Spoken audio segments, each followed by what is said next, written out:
Hey there, welcome to Bedtime Chills. Tonight, enjoy 3 hours of true, creepy encounters with scary people, all set to the soothing sounds of rain and light thunder. If these stories give you chills, hit like, share with friends, and subscribe. Let me know where you're listening from and what time it is. Drop a comment below. Now, get comfy and let the fear begin. This happened almost 3 years ago. I had just graduated high school, and a guy from school invited our graduating class to his family's getaway home for a party. I went to a fairly small school. There were fewer than 100 students in my class, so it wasn't a big deal for him. Plus, most likely, not everyone in our class was going to go. I am an average-looking female. I admit there is nothing special about my looks. I'm just a plain Jane. On the other hand, my dear friend Ashley was, and still is, drop-dead gorgeous. This situation was more frightening for her than for me, considering she was the one tormented.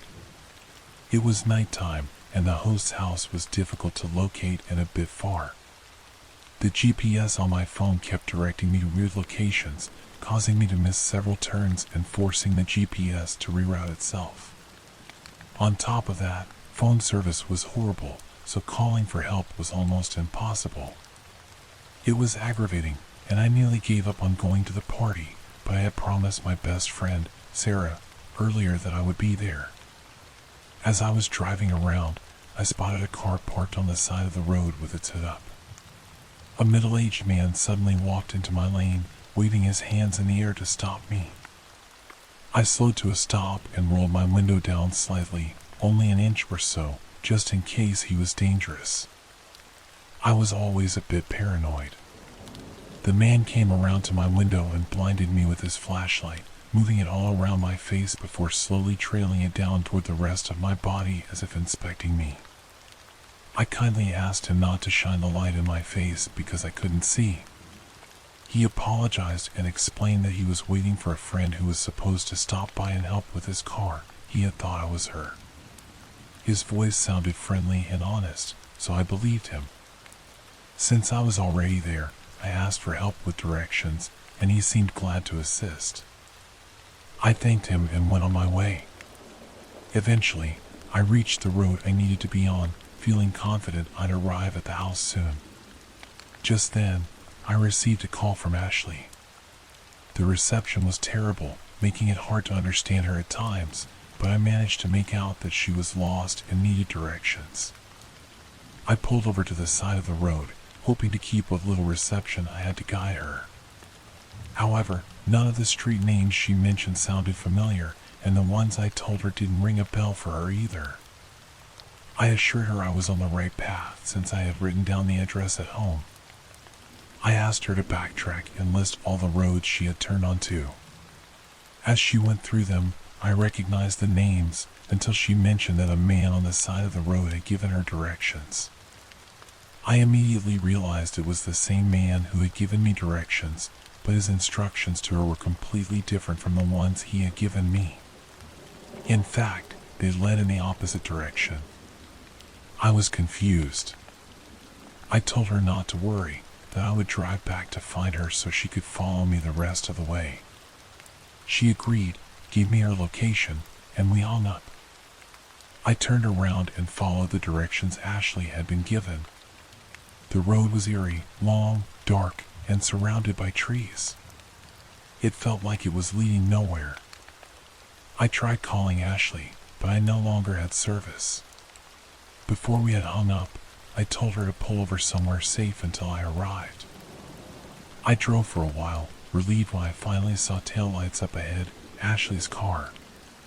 As I got closer, though, I noticed several people surrounding her vehicle. And I mean a lot, maybe 7. Even more unsettling, a truck was parked diagonally in front of her car, as if blocking her from moving forward. I immediately thought something was wrong. I wasn't too worried until I realized what those people were doing. They were banging on her car and trying to get inside. One of them even had a bat, and I could tell they were all male. I quickly began to panic. I was frightened for my friend and had no idea how to help. I couldn't call the police because of the terrible reception, and I was only one person. What could I do to stop a group of men? I finally came up with the only solution I could think of. I was going to run them over. That was literally the only thing that crossed my mind at that moment. I was terrified to do it, but I knew I had to act. I slammed my foot on the gas pedal and sped toward them, honking my horn along the way. My heart was pounding so hard. They noticed me, and without hesitation, they scattered like frightened animals. A few hurried into the trees, while the others jumped into the truck and sped off. I came to a halt next to Ashley's car to let her know it was me, and she followed closely behind as we drove back to town and parked in a safe location. I hugged her so tightly. Her cheeks were drenched in tears, and her body was shaking uncontrollably. I had never seen anyone so terrified in my life. We called the police immediately, and they arrived at our location. Ashley and I told them everything that had happened, and a few officers went to search for the men.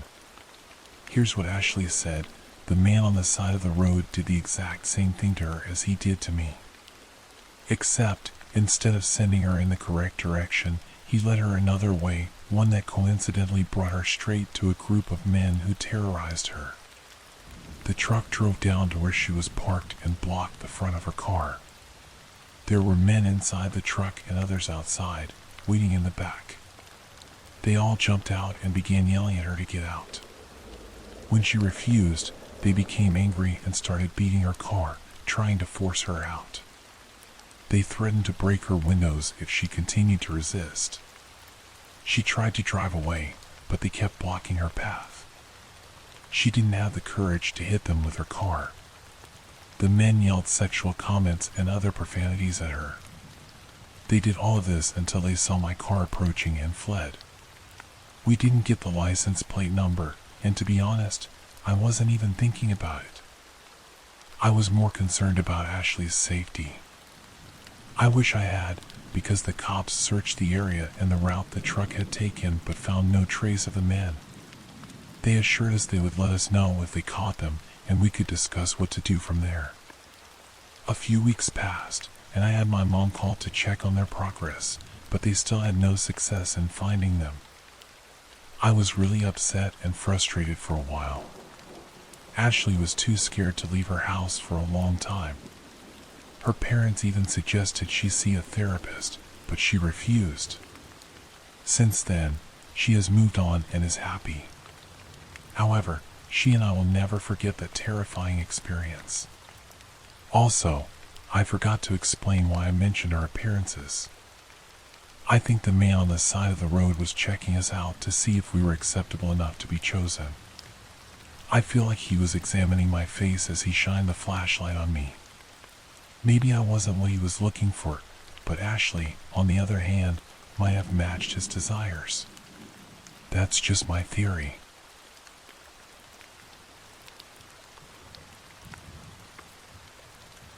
When I was 18, I worked at my college's residence building at the front desk, and I think I almost got assaulted. Or murdered. You be the judge.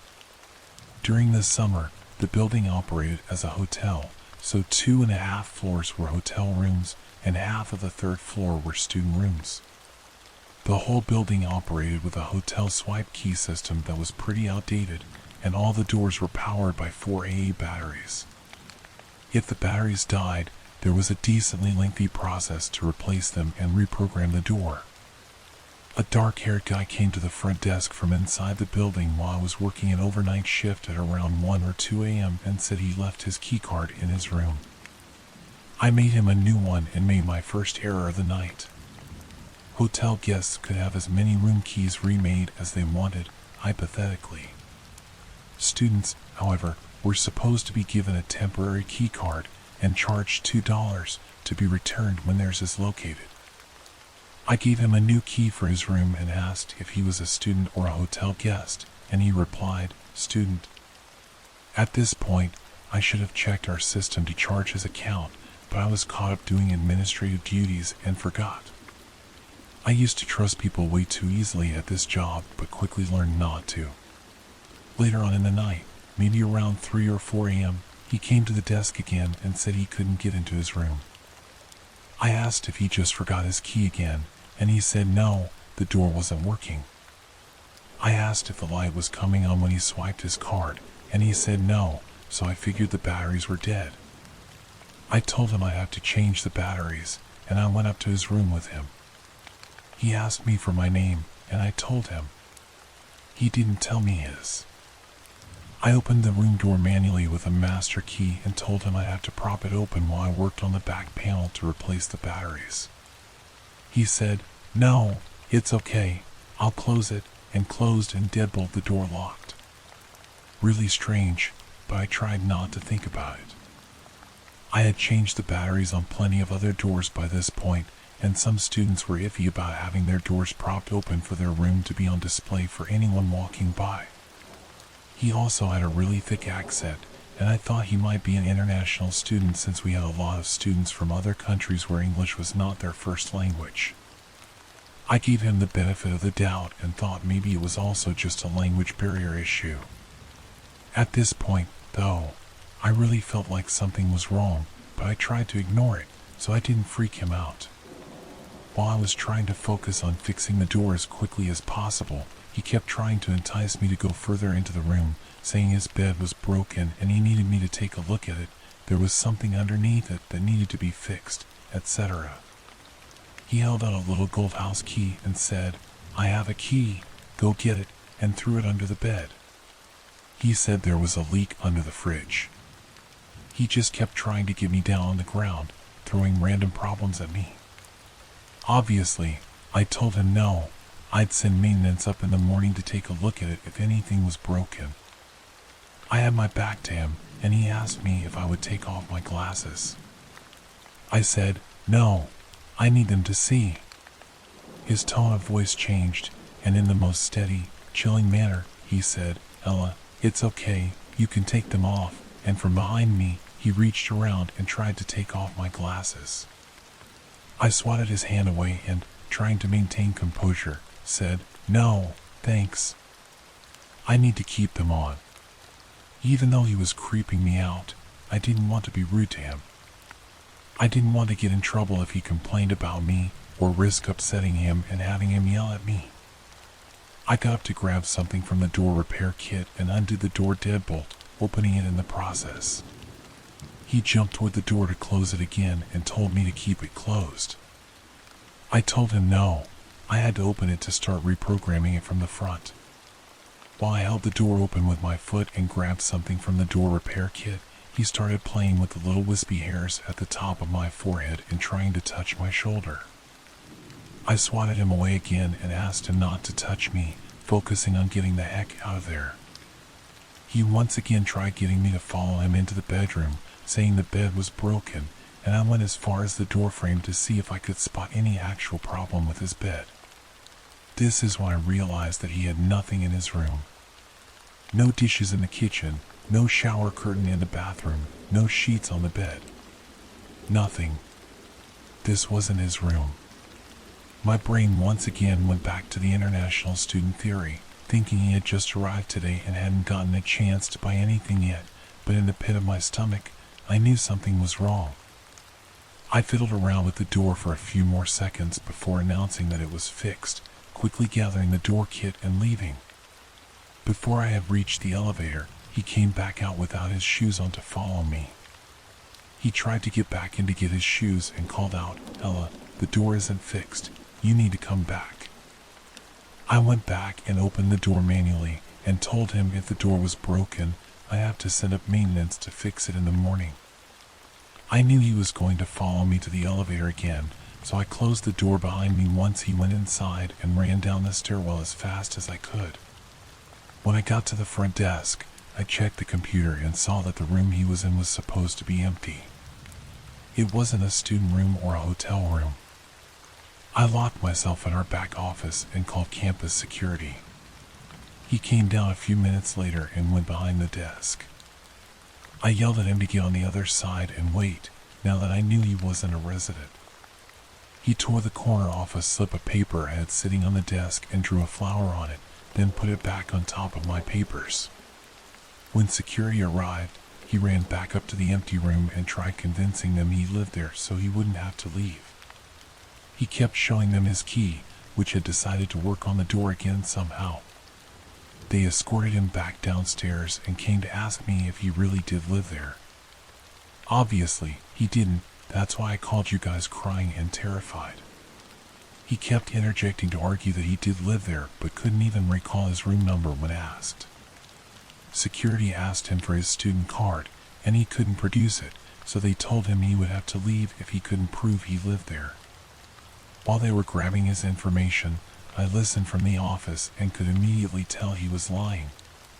The phone number he gave was just a bunch of random numbers. The name he gave was prefixed by him, as if he was trying to think of a name. When they asked him for his address, he just said, across the street. One security guard asked if he lived in the apartments across the street, and he said yes, but couldn't tell them what the building number was. He said his apartment number was 1200, but I moved into that building a few months later and apartment 1200 doesn't exist. When security asked what his purpose was in sneaking into a room, he just kept up the ums and us and saying he didn't know. They'd ask, "Were you trying to see a friend? Do you know anybody who lives here? Were you here to hurt somebody?" And he kept fidgeting and saying, "I don't know. No reason. I was just here." At one point, he tried to tell them he was my friend, at which point I poked my head out of the office to say that I literally had never seen him before that night. He left, and we didn't call the police because he didn't actually do anything, but it was still unsettling. Later on, it dawned on me how he figured out that room was vacant. One of the housekeepers had been using it as her personal break room. A few days later, a housekeeper came to the desk and told me they found the door deadbolt open, the TV on, and a housekeeper inside watching TV. She must have forgotten to close the door when she left for the night, and when the creep let himself into the building, he found it. I never saw him again, and to this day, I have no clue what he was doing there. I haven't worked there since last winter, and overnight shifts still give me the heebie-jeebies.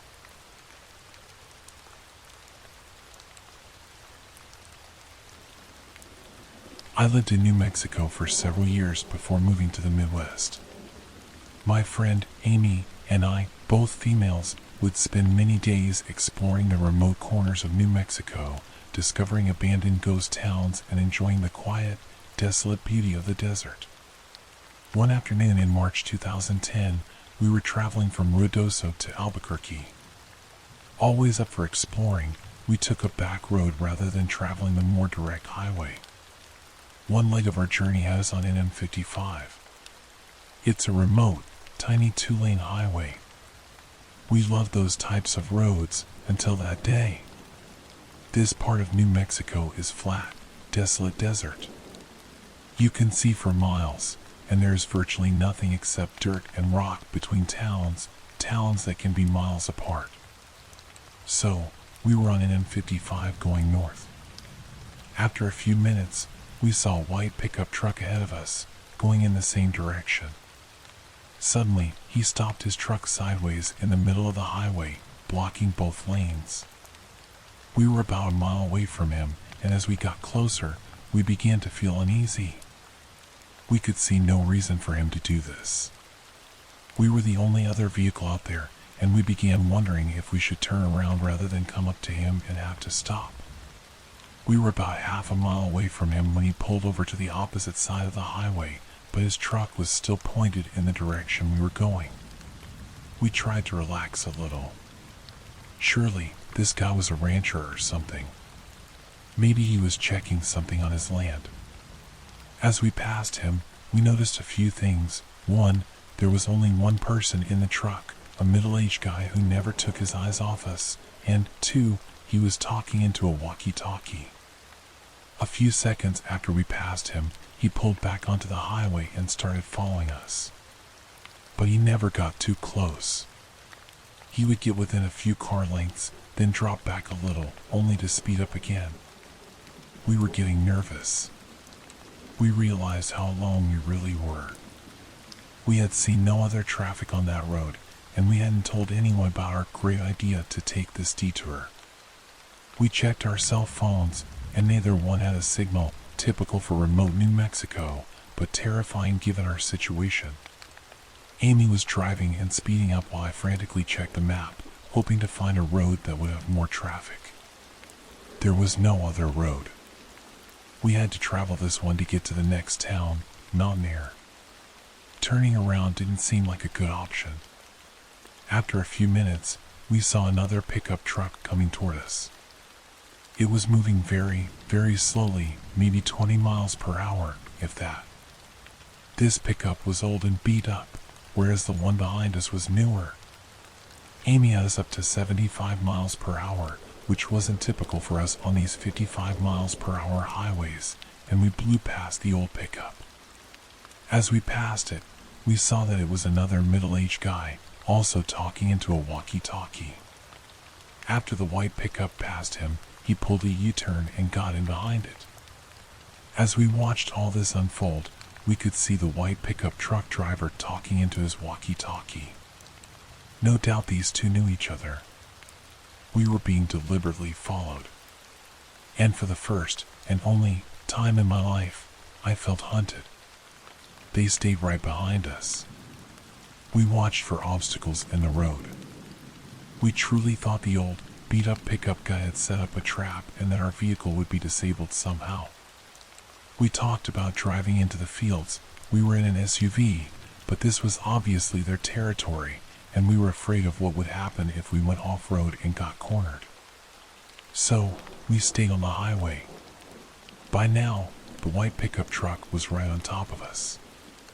We could see him talking into the walkie-talkie, and he stayed right on our bumper.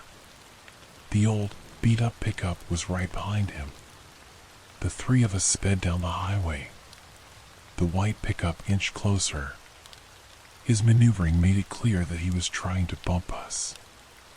I watched helplessly as he got within inches of our back bumper. Amy floored it. We were passing 80 miles per hour, edging up to 90.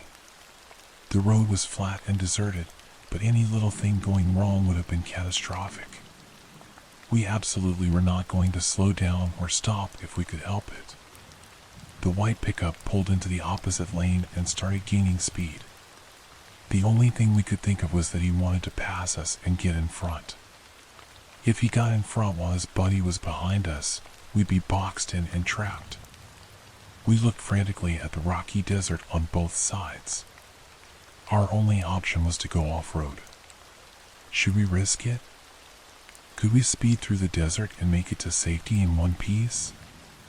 As we topped a small incline, we saw a sign that said, Salinas Pueblo Missions National Monument, with an arrow pointing left.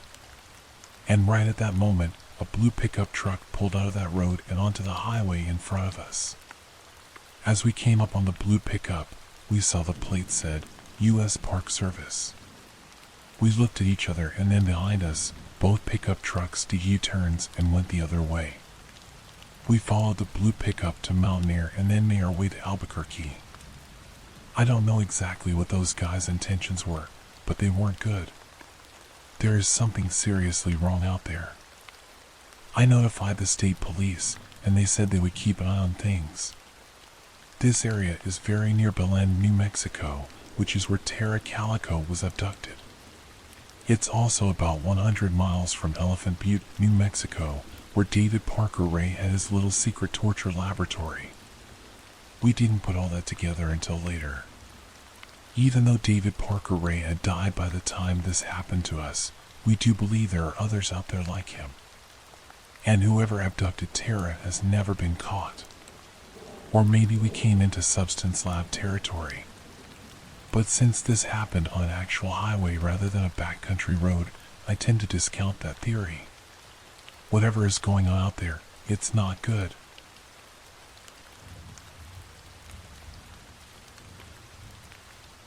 I used to live by myself. I never even met him. I didn't know his name or face. I was blissfully unaware of his very existence. I will never know why or when it started. I'm glad for that, I guess. I moved into my very small apartment in February last year. My landlord, Olivia, was a sweet older woman who would cook too much and bring me much appreciated leftovers. She was great to me, even after I told her my problem. I'm antisocial, but she didn't mind renting to a reclusive young girl who reminded her of her daughter. Every few weeks, she would knock on my door and then leave, letting me know she was leaving something for me. I loved that. Not even my family cooked so well. The next morning, I would wash and leave her empty containers outside my door, and within an hour or so, she would take them back again. My other neighbors seemed fine, but I never talked to or visited them. I work from home, so anytime I was forced to go out, I rushed in and out of my apartment, avoiding an uncomfortable situation. I loved living alone. It was everything I had hoped for. I could just breathe. By April, though, I started noticing things were not right.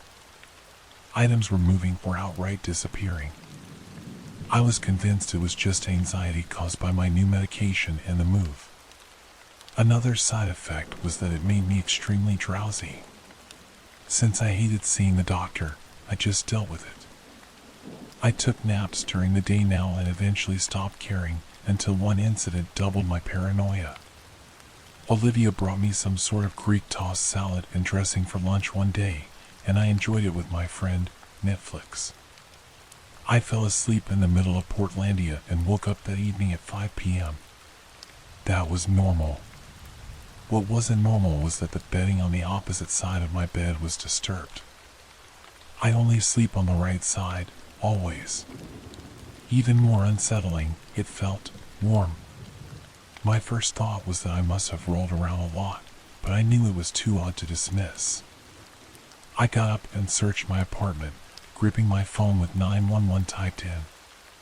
Nothing else was disturbed, everything was exactly as it should be. I let it go. For the next few weeks, everything was normal, except for the occasional misplaced shoe or drawn back shower curtain. I thought about telling someone, my parents, maybe Olivia, but if it's not life or death, I don't reach out to anyone. I wasn't scared. I was nervous, maybe a little stubborn. But I stayed. I wasn't going to let some stupid anxiety ruin my lovely, lonely world. May came, and it was getting worse. My panties, toothbrush, hell, even my food were being misplaced. Every time I woke up, there was this strange odor in the air. I finally realized this wouldn't go away by ignoring it. I called my mom and begged to come stay for a few days. When I got home, I told them everything. Saying it out loud solidified all my creepy suspicions. That weekend, my dad went to my apartment, and what he found was true horror. Written all over the walls. Come back. Baby, please. He ran out and called the police. There was no one living in my apartment, but someone definitely had access besides me. The investigation revealed that a man, Henry, the son of my landlord, Olivia, was in a delusional relationship with me. They showed me his confession on tape. He admitted to coming into my apartment every night and every day using his mother's extra key. He claimed we were in love and that I had given him permission. He laced his mother's food with substances before she left it out for me, causing my drowsiness and frequent naps so he could come in and watch me sleep, touch my hair, and kiss my shoulder. The leftovers I had in the fridge were tested and confirmed. I was absolutely horrified and disgusted. A man I never knew existed had collected my drain hair, clothes, and trash and had practically lived in my apartment for 4 months.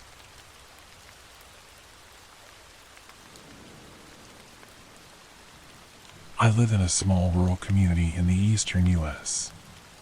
It's a nice little town. Because of my work in the medical field, I've met some interesting folks. I'm also familiar with law enforcement and emergency personnel. Small town life is not as dull and uneventful as people think, especially since everybody knows somebody who knows somebody. I have a lot of stories to share, but since this one just happened, I'll start here. Because it's still very recent and the investigation is ongoing, I have to be vague with some details, but I needed to tell someone. I'm single and live alone. Due to a stalker, I've moved twice, but that's another story for another time. However, it is relevant for this story for multiple reasons. The first reason is that I have a dog for protection, as well as motion sensors and outdoor security cameras. The second reason is the location of my home, which is literally down the street from the fire department.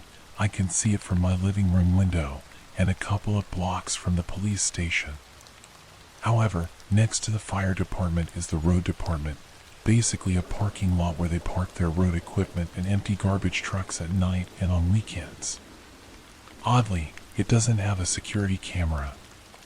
Small town life, I suppose. My house sits on a hill with a good view of that side of the street.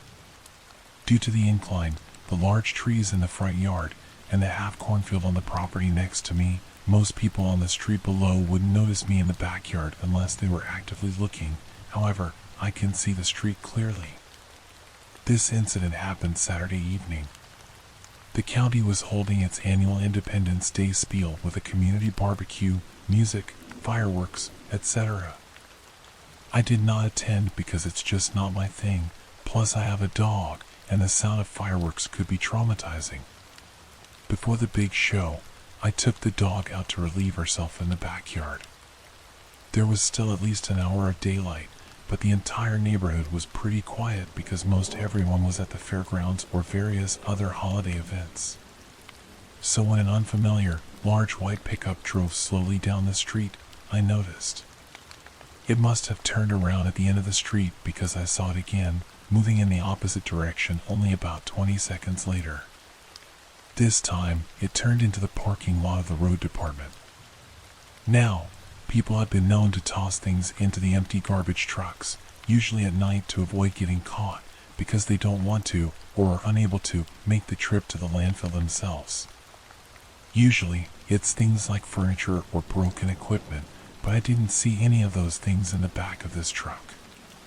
The driver was a somewhat stocky guy of average height. He took 3 large black trash bags from the bed of his truck and tossed them, one by one, into the hopper of the garbage truck. Then, he left. Now, I swear I'm not one of those meddling rear window types who always think activity is suspicious and that their neighbors are up to no good, but something about this didn't sit right with me. Normally, when I see people tossing their garbage into the trucks and leaving, I don't bother reporting it because it's relatively harmless. But this time, I had a gut feeling. So I called the police. If anything, they could get the guy for illegally dumping trash from a barbecue or whatever. While I was on the phone with dispatch, I put my dog inside to cut down on distractions while the officers investigated. A few minutes later, an officer arrived, and I crossed the street to meet him, gave him a description of the events, and pointed out which of the trucks the man had tossed the bags into. He found the bags.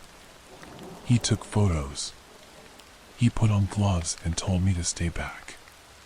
The bags were tied in a knot at the top, and it took him a minute to untie one because of the gloves and how tight the knot was, but eventually he got it open, looked inside for a few seconds, then twisted it closed and took a few steps back. "Shit," he hissed under his breath. "What?" I asked. "It's a body." I felt sick. I could tell he felt sick, too. I saw him grow pale. His hand was trembling when he held the radio, and even his voice was shaking as he gave the code to dispatch. The dispatcher sounded confused when she asked him to repeat it. Within 10 minutes, the county sheriff was on the scene. Even he looked sick at the contents of the bag. The coroner arrived about 10 minutes after that, and the first officer walked me back to the house along with another one who arrived at the same time as the coroner. Though I had shown the first cop via the app on my phone when I described the events initially, I now showed them the video on a larger screen. The camera caught footage of the truck as it drove by both times, as well as pulling into the parking lot, though, unfortunately, not a clear view of the license plate or the man tossing the bags out of frame. We watched the footage over and over, pausing frames, the officers taking notes. Ultimately, they requested this footage as well as a copy of the files from the past week to see if the truck had been in the area before. I've also been saving footage until the road department installs their own camera this week. Because this is still fresh, I don't know many more details. I know the body was in pieces, but I don't know the age of the victim, the gender, cause of death, any of that. Information hasn't been released to the public. I don't know if the coroner has even been able to identify the body yet. A police cruiser has been parked at the fire department next door for constant surveillance in case the guy comes back. The guy who dumped the body was likely a local. How else would he know he could dump there? He probably thought it could get buried in other people's illegal trash accumulated over the holiday weekend, and the sanitation crew wouldn't have bothered to investigate. When I think about how this guy lives in my community, it makes me feel physically ill to think that he had clearly scouted the area for a dump site, that it may not have been the first time this had happened, that this could happen again. If I hadn't called it in, if I hadn't been in the backyard at that exact moment, or if I had ignored that gut feeling, the victim may never have been found, may never have received justice, and their loved ones may never have had closure. In fact, there's a possibility that this might just happen again to another poor soul. I hope it's not me. Dear God, please, don't let it be me. I think it's time I moved again. Third time's a charm, right? Update, temporary housing acquired. Moving out.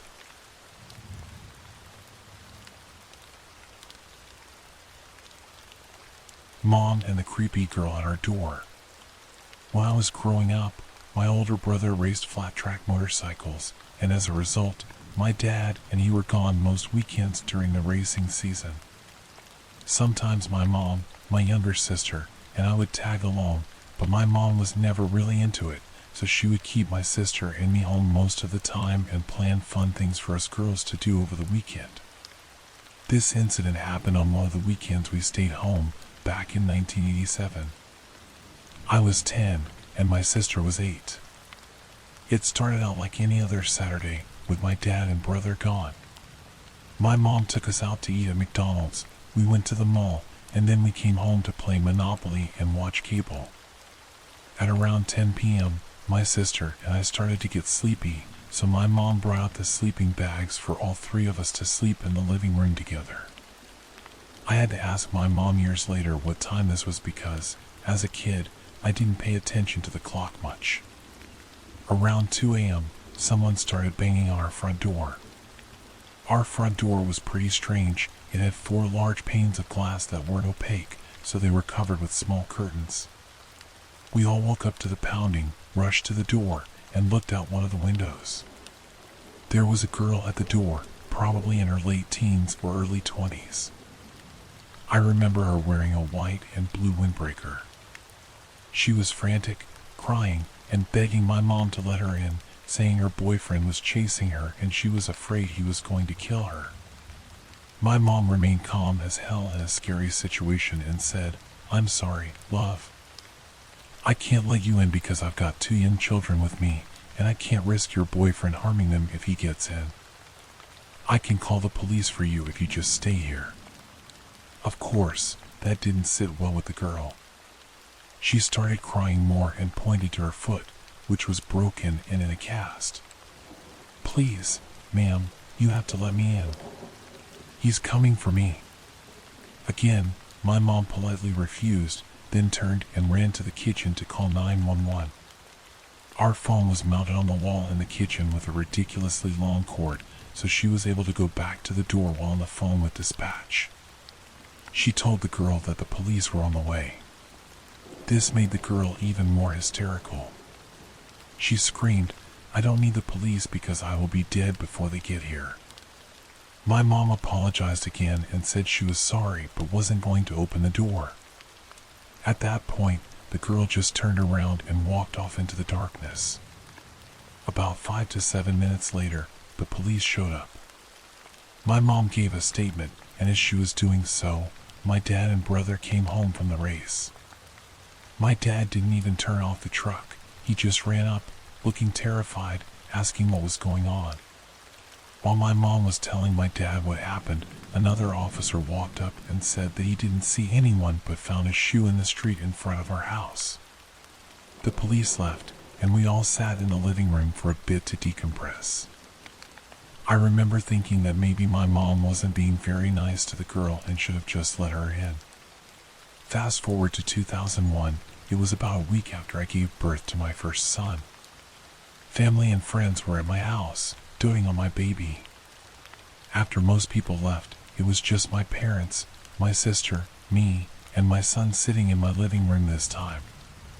I made a comment about how I didn't really love the neighborhood we moved to, but I was proud of actually having my own home with my husband. Then my sister said, "Hey Mom, remember that lady that came to our door demanding to come in?" My mom replied, "Yes, very well." At this point, I could tell my mom and dad weren't comfortable talking about it because they gave each other nervous glances. So, my sister, being the troublemaker she can be, said, "Why didn't you just let her in? I wonder if her boyfriend did end up killing her." My dad interjected, saying that my mom did the right thing because it was late and we were home alone. Then he added this little detail, plus, they ended up finding her in a car with her boyfriend, smoking substances a few blocks over. They had rope, duct tape, 2 shovels, and a large number of knives in the trunk. My sister and I said in unison, "What?" I asked why we were never told about that, and my dad said they decided not to tell us so that we wouldn't feel unsafe in our own home. Finding this out made me feel like a huge jerk because I had always thought my mom was being somewhat rude, and I had always wondered what happened to the girl. Now I know my mom most likely prevented a home invasion with her tough but right decision to deny the girl entry into our home. Learning about that sent chills down my spine. Even writing it out now gives me goosebumps.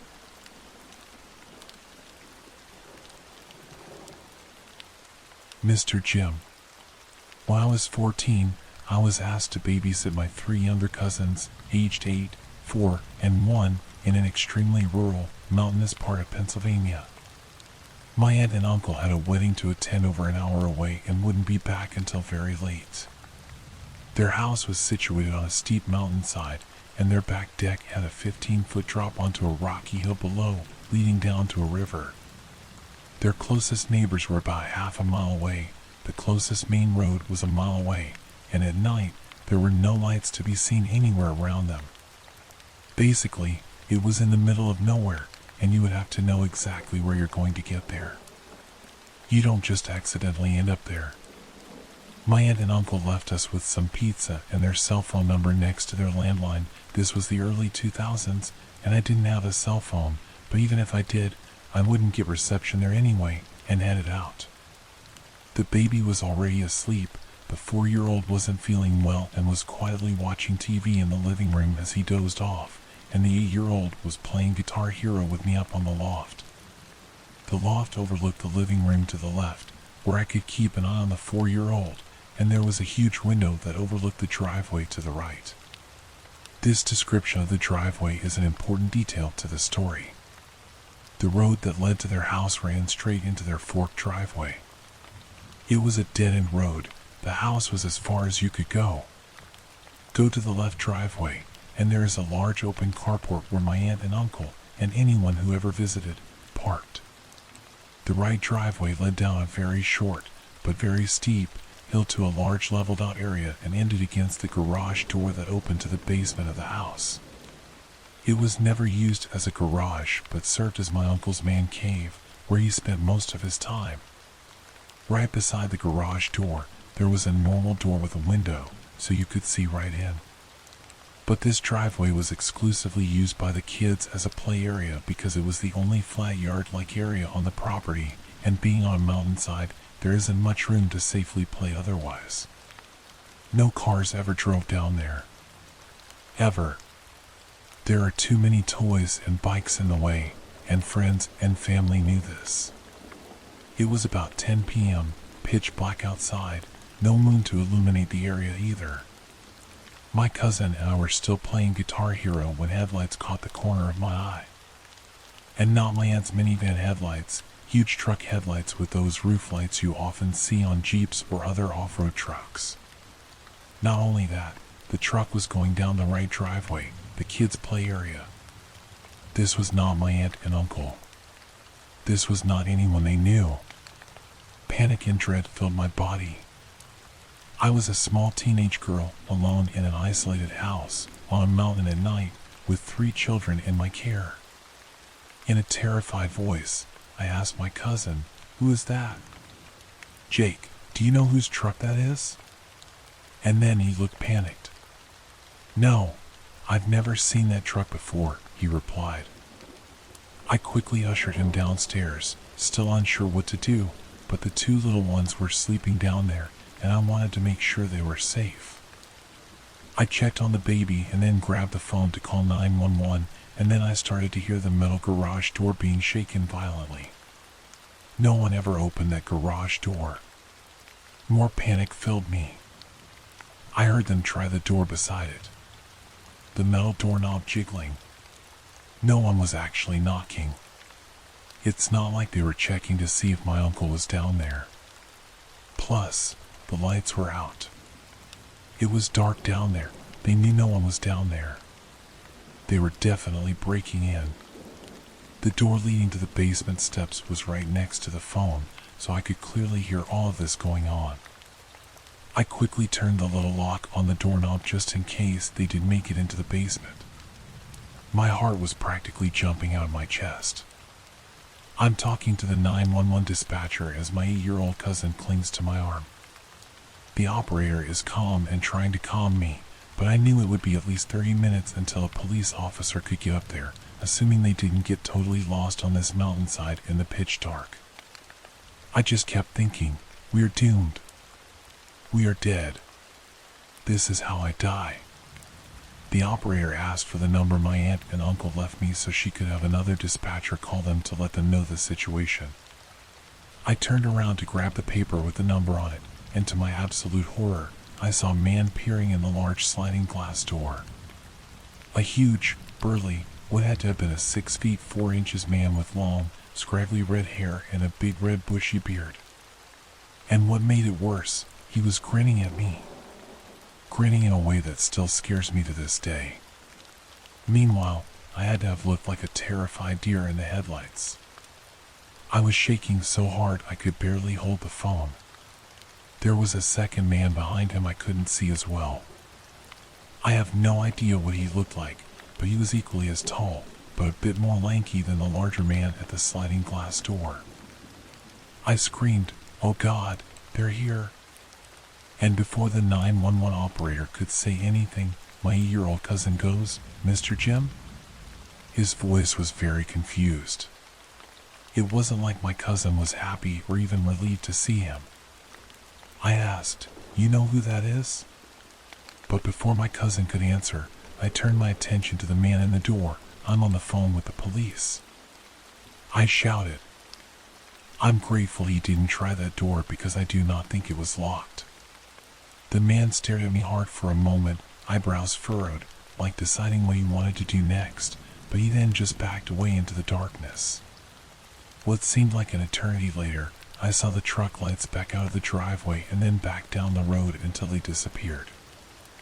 I was still scared out of my mind, and so was my cousin. He had only met that guy a few times, an acquaintance of his dad. It wasn't like it was a close family friend. And obviously, because again, he went down the wrong driveway. Visitors never go down that way. The 911 operator asked for a description of the man, then told me they'd gotten in touch with my aunt and uncle, and they were on their way home. She stayed on the phone with me until a police officer showed up a bit later to make sure the men were gone, and they stayed with us until my aunt and uncle got home so they could ask them some questions. My uncle was furious. Not at me for calling them home early, but at this Mr. Jim guy. He muttered something like, "I'm going to teach him a lesson." My aunt was mad at my uncle and told him to tell Jim to never come back again. I didn't know at the time, but my uncle had a substance problem. I don't know what Mr. Jim or his accomplice were doing or what they would have done if I wasn't on the phone with the police, but that grin was not a friendly one. It was sinister. And again, he also had to have known my uncle was not there, because the basement was dark. He would have seen through the windowed basement door. He had also tried lifting the garage door, something not even my uncle did. He intended to break into the basement, that much is clear to me. There is no other explanation. I never did babysit for them again, and I don't think I ever even went back up there because, not long after, my aunt divorced my uncle and moved out.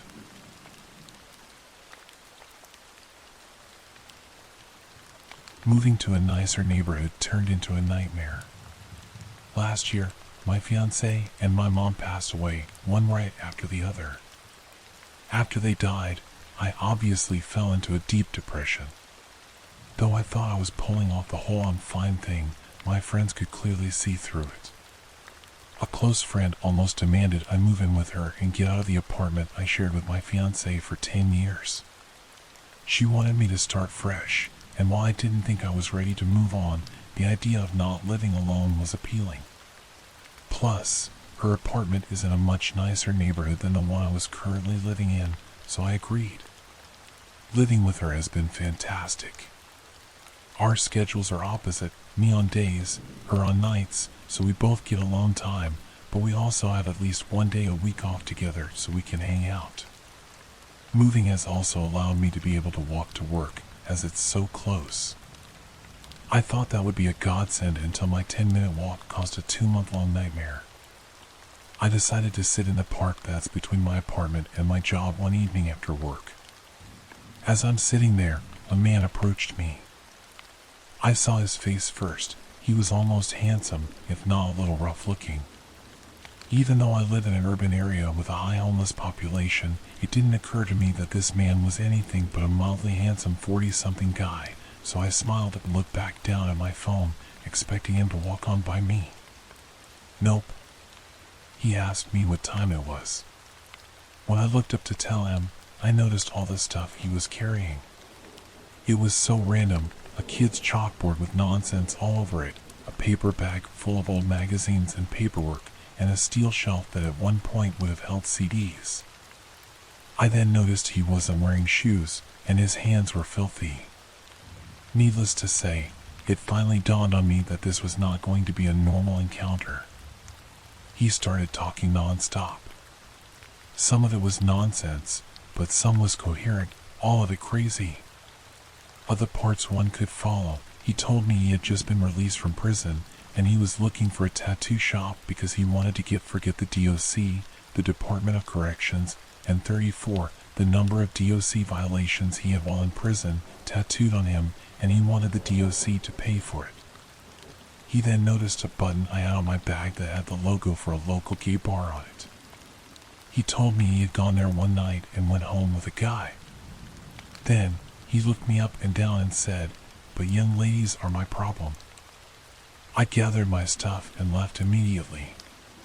Now, I love this apartment, but it has its drawbacks, which became glaringly obvious after this encounter. The apartment is on the first floor. I love it because you can walk out the sliding glass doors, one in the living room and one in my bedroom, right onto an awesome gated patio that has tables and grills for barbecuing, so it's great in the summer. I now hate it because it's right on the street, and the fencing is clearly very easy to scale.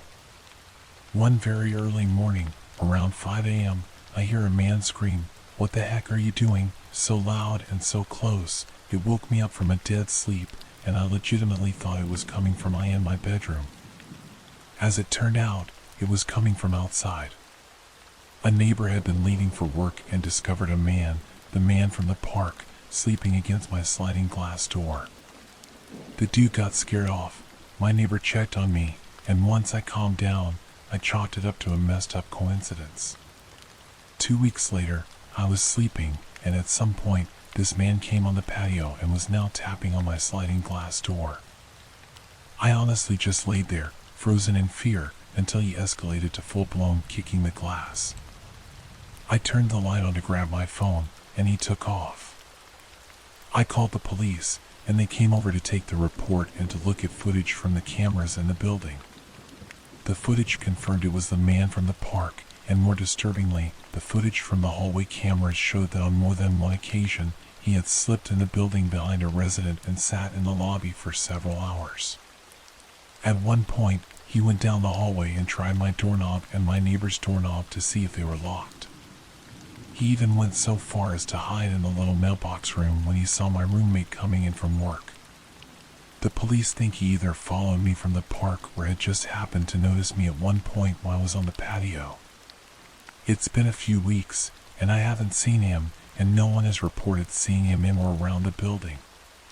My roommate bought me pepper spray, and my kind of kooky, albeit well-meaning, neighbor, who has made it very clear he's retired military and a bit of a gun nut, checks on me nightly, so I'm not as freaked out as I could be, but still, crazy guy from the park, let's not meet again.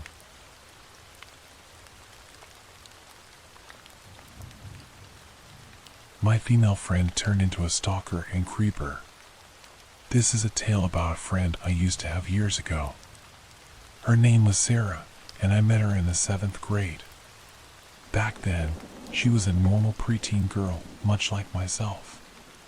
We were the best of friends throughout 7th and 8th grade. We lost touch after our 8th grade graduation because we went to separate high schools, public for her, private school for me. It wasn't until I moved back into my mother's house at the age of 19, pregnant and depressed from my failed relationship with both my father and ex, that I started talking to her again.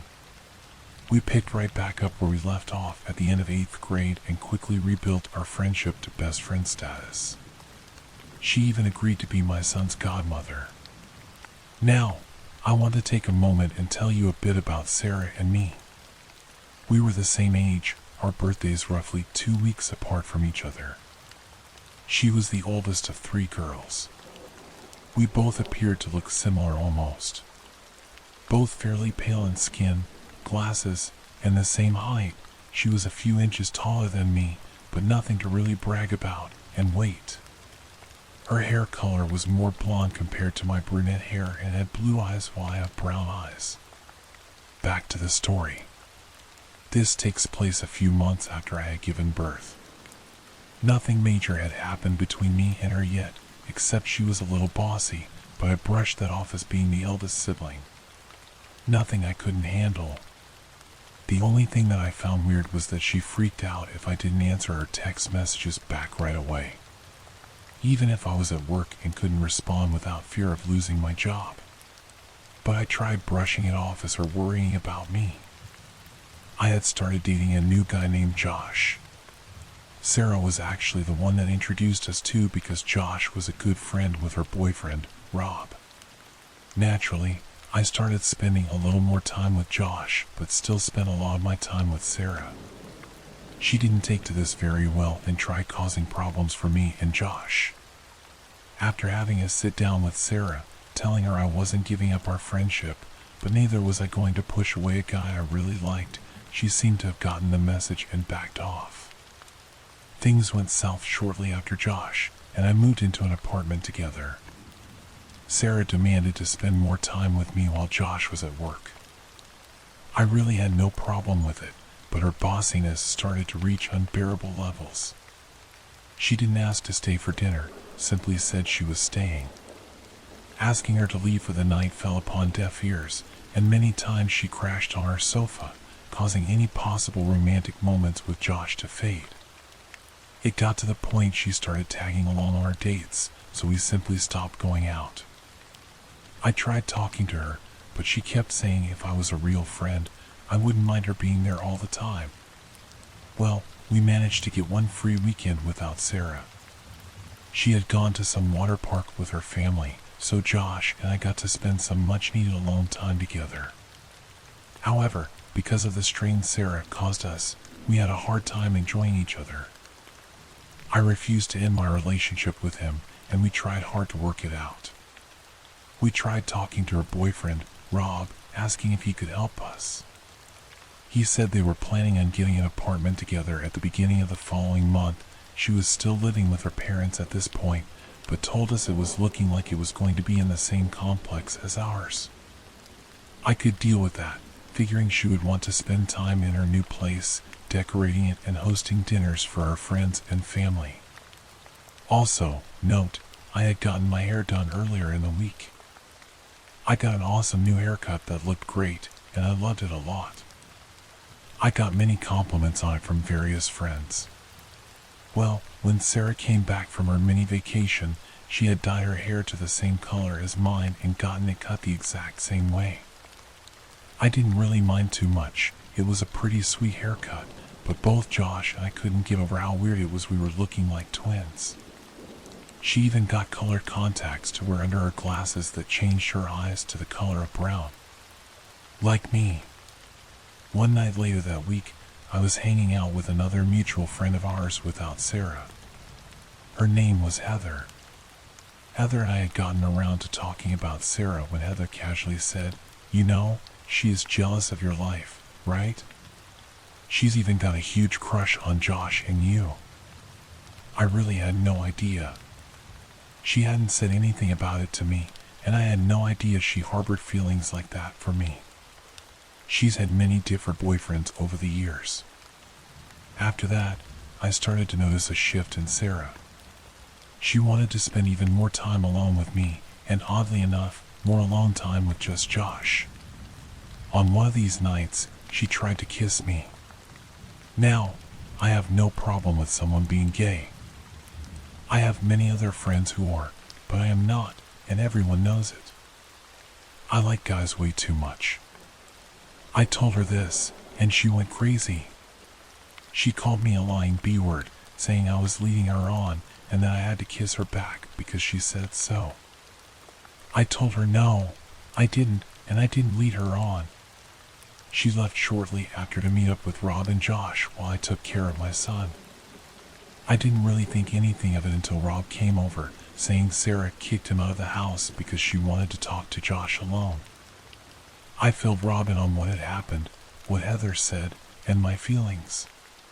He sensed something weird was going on. I got Heather to come over to watch my son while Rob and I went back to their apartment to confront her. We found her in bed with Josh. Naturally, both Rob and I were upset. Rob and I just left, and he crashed on my sofa for the night, but I don't think either of us really did much sleeping. The next day, I broke up with Josh, and Rob broke up with Sarah. Rob ended up moving back in with his father and just cut ties with Sarah and Josh completely.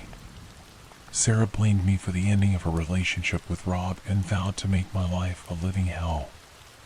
She kept her apartment in the same complex as mine and tried very hard to get me in trouble with our landlord.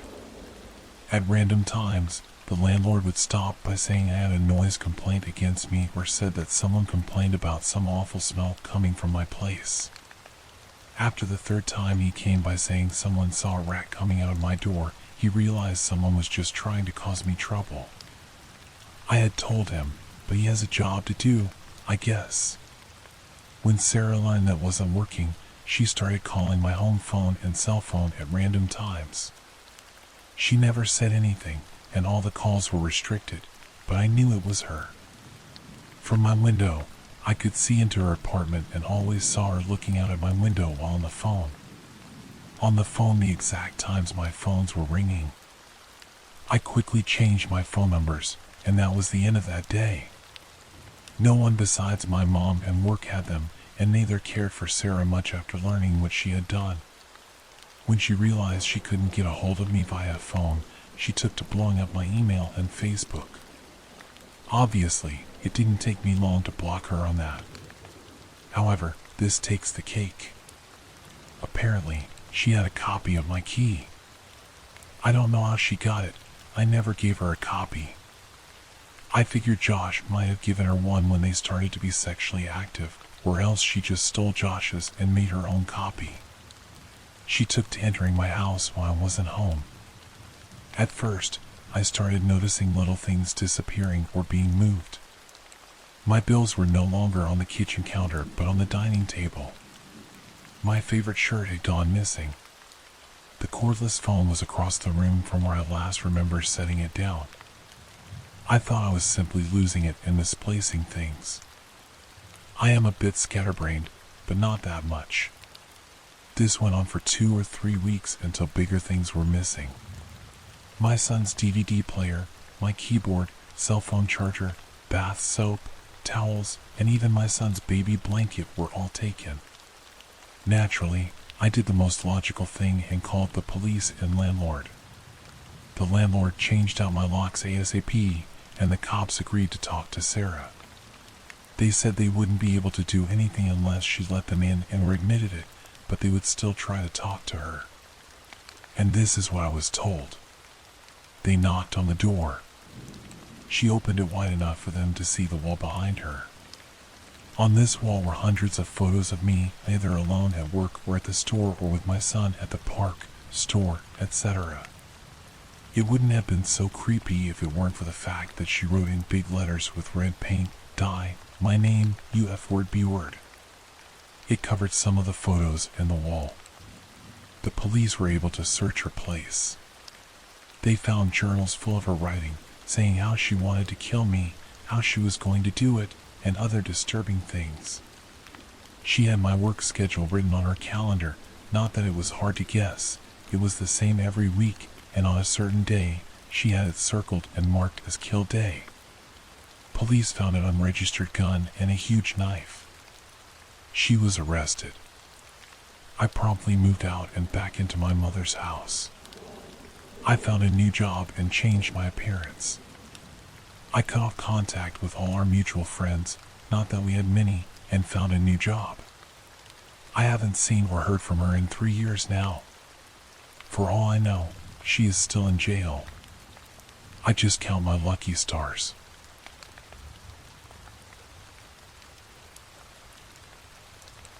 This happened 10 years ago, but I still can't believe how lucky I was to get away. I was 16 years old and running late for school, as usual. Walking down the road, I noticed a dark green car with tinted windows slowly following behind me. This was a residential community, and it was not unusual for people to drive slowly. It was around 9 a.m. on a weekday, so I naively figured there was no danger as I hurried toward the bus stop. Arriving at the stop, it had started to rain, so I decided to stand in the small glass bus shelter to wait for the bus. The creepy green car stopped in front of the bus stop. The driver got out and approached me in the bus shelter. Now, this bus shelter was so small that there was only room for 2 people. He stood in the entrance and grabbed each side of the shelter, trapping me inside. He was very large and extremely physically intimidating. Something about his dead eyes sent chills through my entire body. He asked if I was familiar with the area. I responded yes, I was. He asked if I was going to school. I responded yes, I was. He then asked if he could drive me to school so I could show him the way. Call it intuition, but something in my head was screaming not to get in that car with him. I politely declined his offer and asked if he needed help with directions or something. Suddenly, he lunged at me, grabbing my arm and pulling me out of the bus shelter toward his car. I started screaming as he kept insisting it would be faster to drive. By the grace of God, the bus pulled up at that exact moment. All my instincts told me to fight. I clawed at his face, kicked him, bit him, and contorted my body until he loosened his grip on my arm. Once free, I leapt onto the bus as though my life depended on it. The bus driver asked if I was okay, but I couldn't reply. I ran to the back to find a seat and cried quietly in the corner as the bus carried me to school. All day, I sat in class and said nothing about what had happened to me. When I got home from school, I told my parents what had happened. They were horrified, especially after I showed them the bruise from the man's hand on my arm. We called the police. The officer arrived late that evening and took my statement. He said there had been several similar incidents in the area. He asked if I could come to the station and look at some pictures to identify the culprit. The following week, my mom and I headed into the police station. The officer set us up with a computer, and we started scrolling through the mugshots.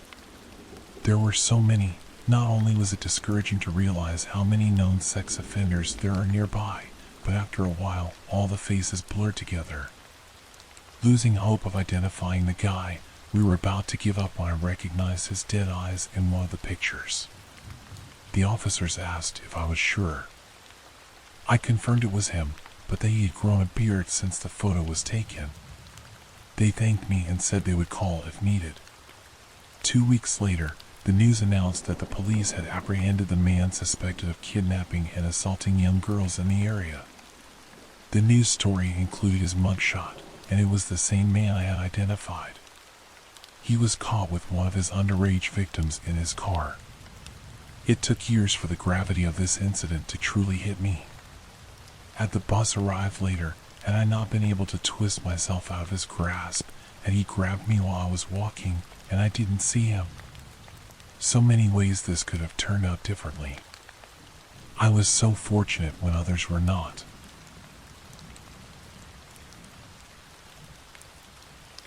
When I was 16 years old, I decided to surprise my parents with a bouquet of flowers for Valentine's Day.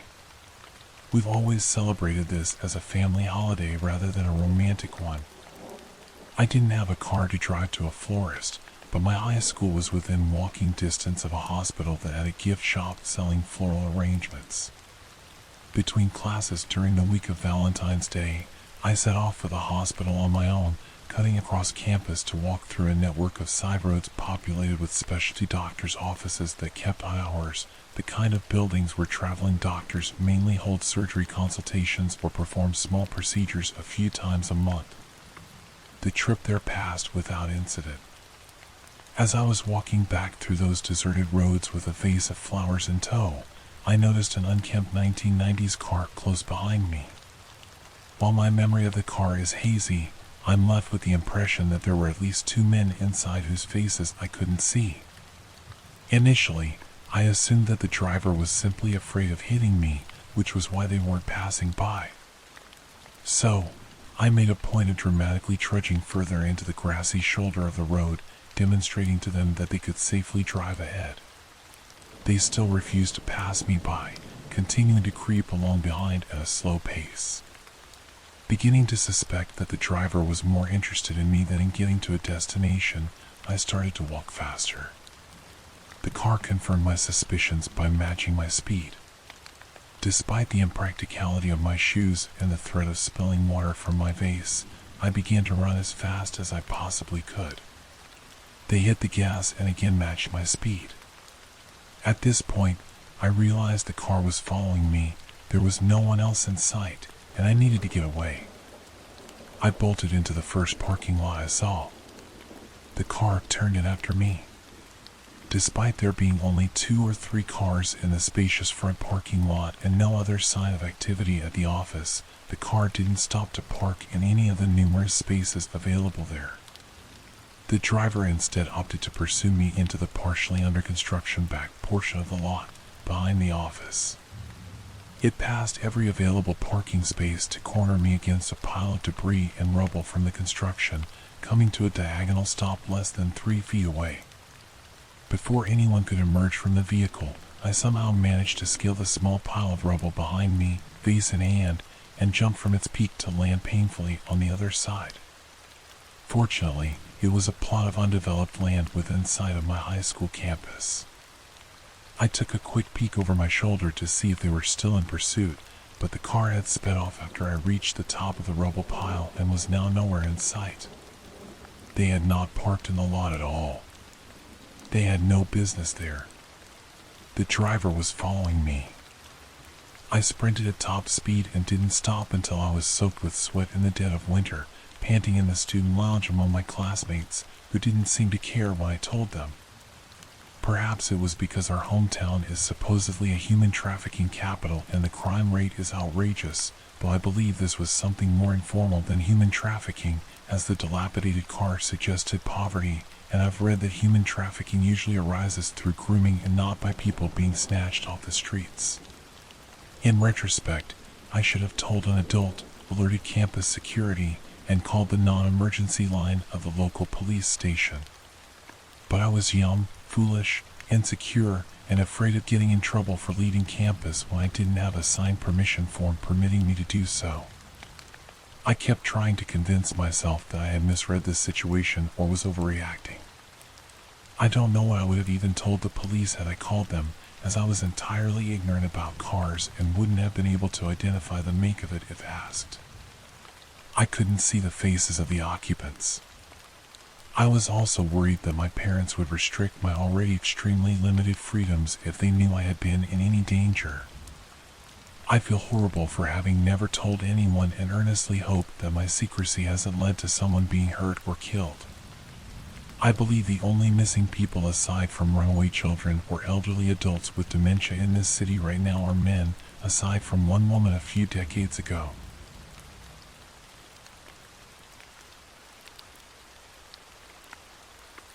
Man on the couch.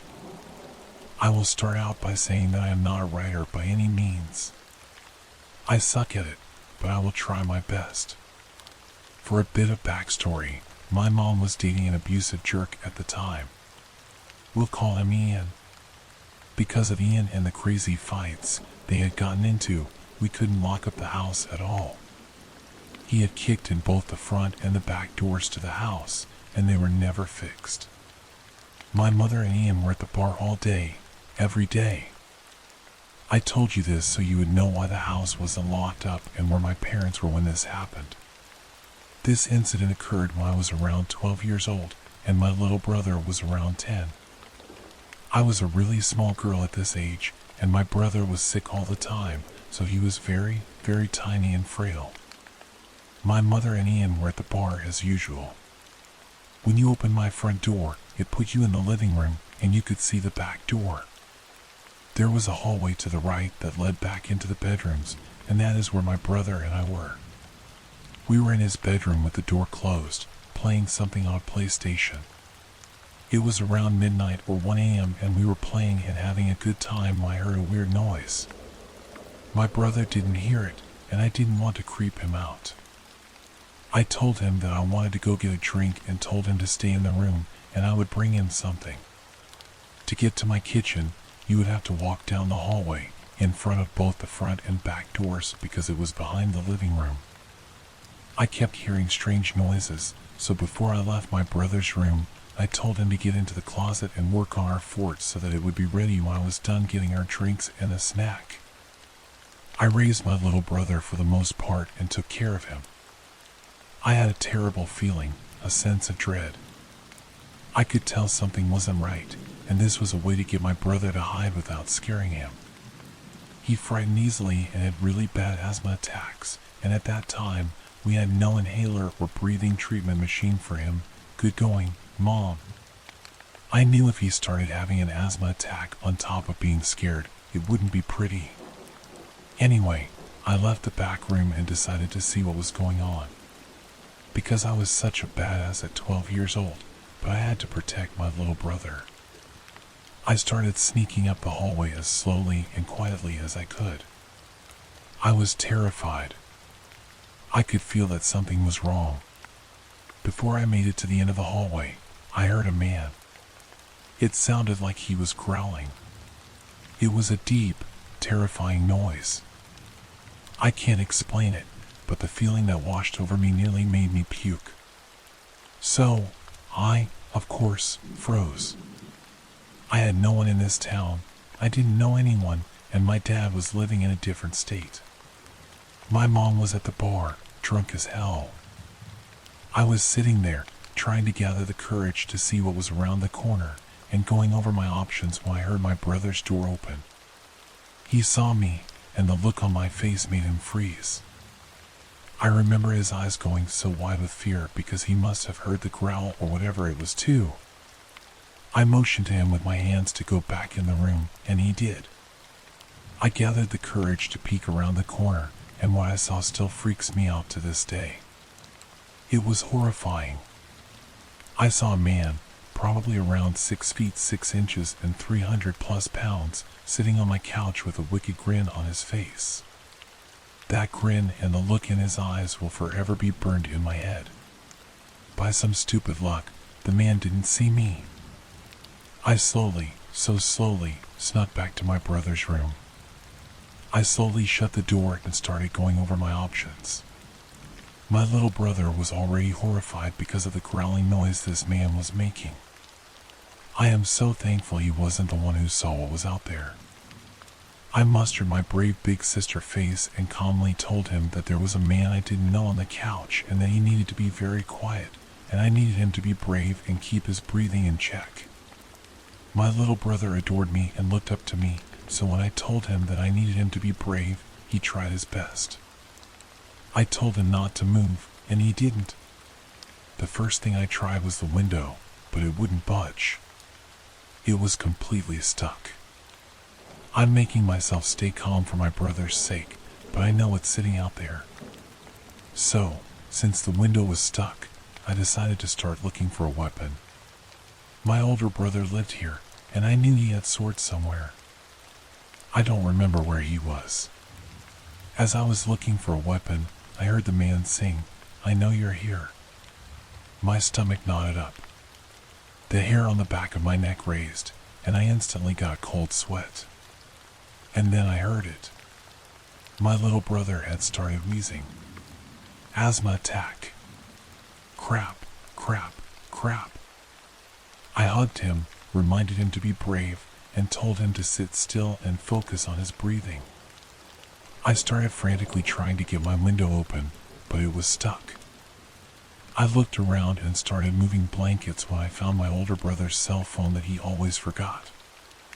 I remember thinking that I was lucky and feeling a bit of relief. I immediately called the police and told them what was going on, hysterical at this point but still remaining quiet. The dispatcher told me to remain on the phone so she could hear what was happening when the man started banging on our bedroom door. It had been about 5 minutes into the phone call when this happened, and I could no longer remain calm. I completely lost it. I started screaming. I mean blood-curdling screaming. The kind of screaming that would send chills down your spine if you heard it. I forgot to mention that our bedroom had the only working lock. So, the door was locked, he was trying to get in, and banging on the door. His banging got louder and louder. He was screaming to let him in when it went completely silent.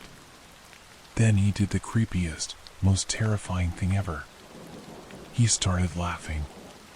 You know I could just bust this door down in about 2 seconds, right little girl? Tap, tap, tap. Now he's lightly knocking on the door and asking for me to open it. His demeanor completely changed. I then heard a scraping at the door. What I had imagined it was in my 12-year-old head was he was scraping the door with his really long fingernails or something. But that wasn't the case. Then I hear the police start screaming at him to get on the ground, put his hands up, etc., etc. I heard him putting up a fight, followed by more yelling and eventually silence.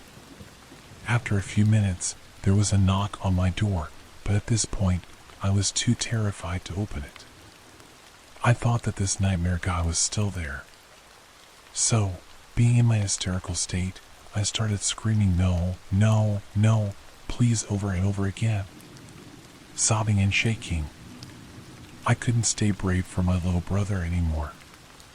I was on the floor holding him this whole time, convinced we were going to die.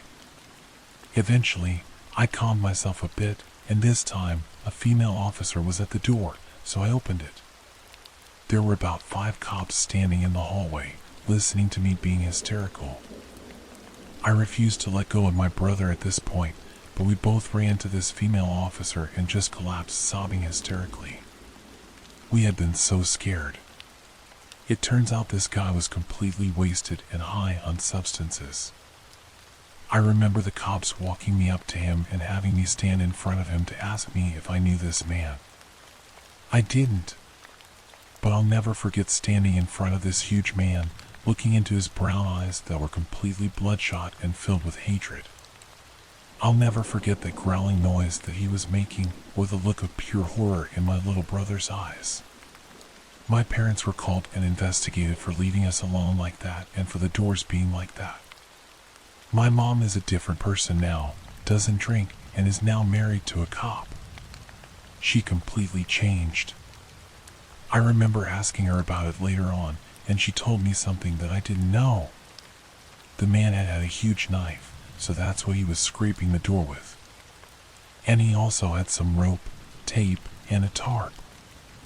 I still don't know how he didn't get to us, or why he didn't just bust the door down to get us. It would have taken one half-ass kick from him to kick the door down. It was super thin. It still creeps me out, and I have had nightmares from it. My husband doesn't understand why I get so furious with him when he leaves the door unlocked at night. I work third shift, so I'll come home, and the door will be unlocked. It's infuriating because I then have to go through every room in the house and check the closets and the other places that a person could hide in. I have 2 kids, and they will never, ever go through what I did.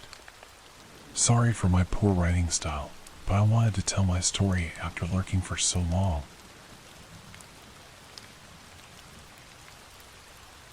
This is not my story, it's my grandmother's. She told me this story after I shared an equally horrific tale of my own, which I will post someday soon. Anyway, I should mention that my grandmother is from a time when many Southerners were migrating to the northern states in search of work and better pay to help their families back down south. This took her to New York, where she found seamstress work and where this story takes place. I should also add that my grandma is a tough old bird. She's very paranoid about people she doesn't really know in situations she has no control over. So, this story came as a shock to me and kind of explains a little about why she might be so paranoid. I will also add that she does not, and has never, taken anyone's nonsense. She is about 5'9", had muscles in her 60s, still rocks a crew cut, and would kick some ass if necessary. She's not a typical granny at all. So, if something scares her, it's really scary. So, my grandma and her friend Judy worked down the street from each other. They were introduced by my grandma's boss, hit it off pretty well, and started hanging out frequently after work. My grandma said that one night they went to a bar and were having a good old time. It was here that the men approached them. There were 2 of them, one tall, light-skinned man and a short, darker-skinned man. Judy seemed to know them and was happy to see them. She introduced them to my grandma, and so they all decided to hang out for the evening. After a while drinking and having a good time at the bar, the men started asking Judy if she and her beautiful friend would like to come back to their house to continue the party since the bar was about to close. My grandma declined, as she's always been paranoid, and she said the men were giving off creepy vibes all night, whispering when they thought her and Judy weren't paying attention, giving the general creeper stare that us women become accustomed to noticing. The short, dark man kept trying to touch my grandma's waist and wrist. She said he was unattractive as hell, looking like an old screw-faced beagle, in her own words, and that he was so short, she practically towered over him. At one point, he tried to hold her hand, and she gave him her "I'll hurt you" look, and he let go. The tall man persisted with the after-party idea, saying they could go play cards and dance some more at their big, nice house.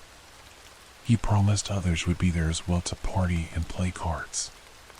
Judy, by this time, was tanked, and the man had her convinced, but she didn't want to go without my grandma. So, she proceeded to beg my grandma to come with her.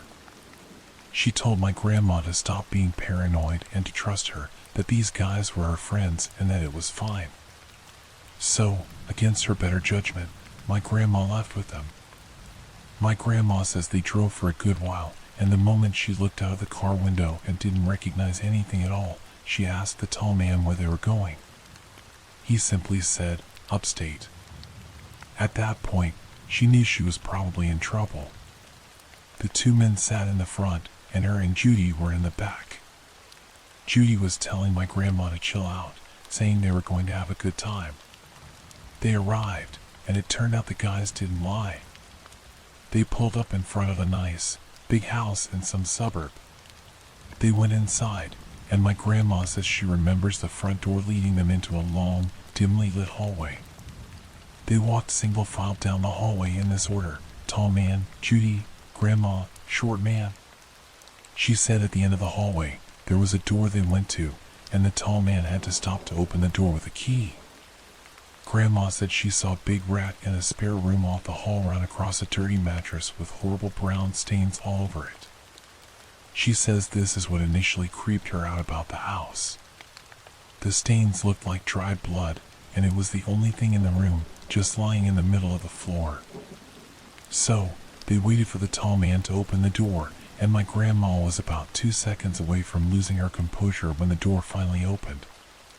Here is where the story gets really terrifying. My grandma said she barely got a glimpse into the room. The door pulled out towards them, so she could see through the crack between the door's hinges and the frame as it opened wider. There were women of all ages in the nude, lingerie, and garters, lying all over furniture, playing cards, and smoking cigarettes with men. She could hear someone screaming. Grandma screamed and turned to run, knocking the short man down in the process. My grandma says she was so much taller than him, she barely noticed that she had run over him.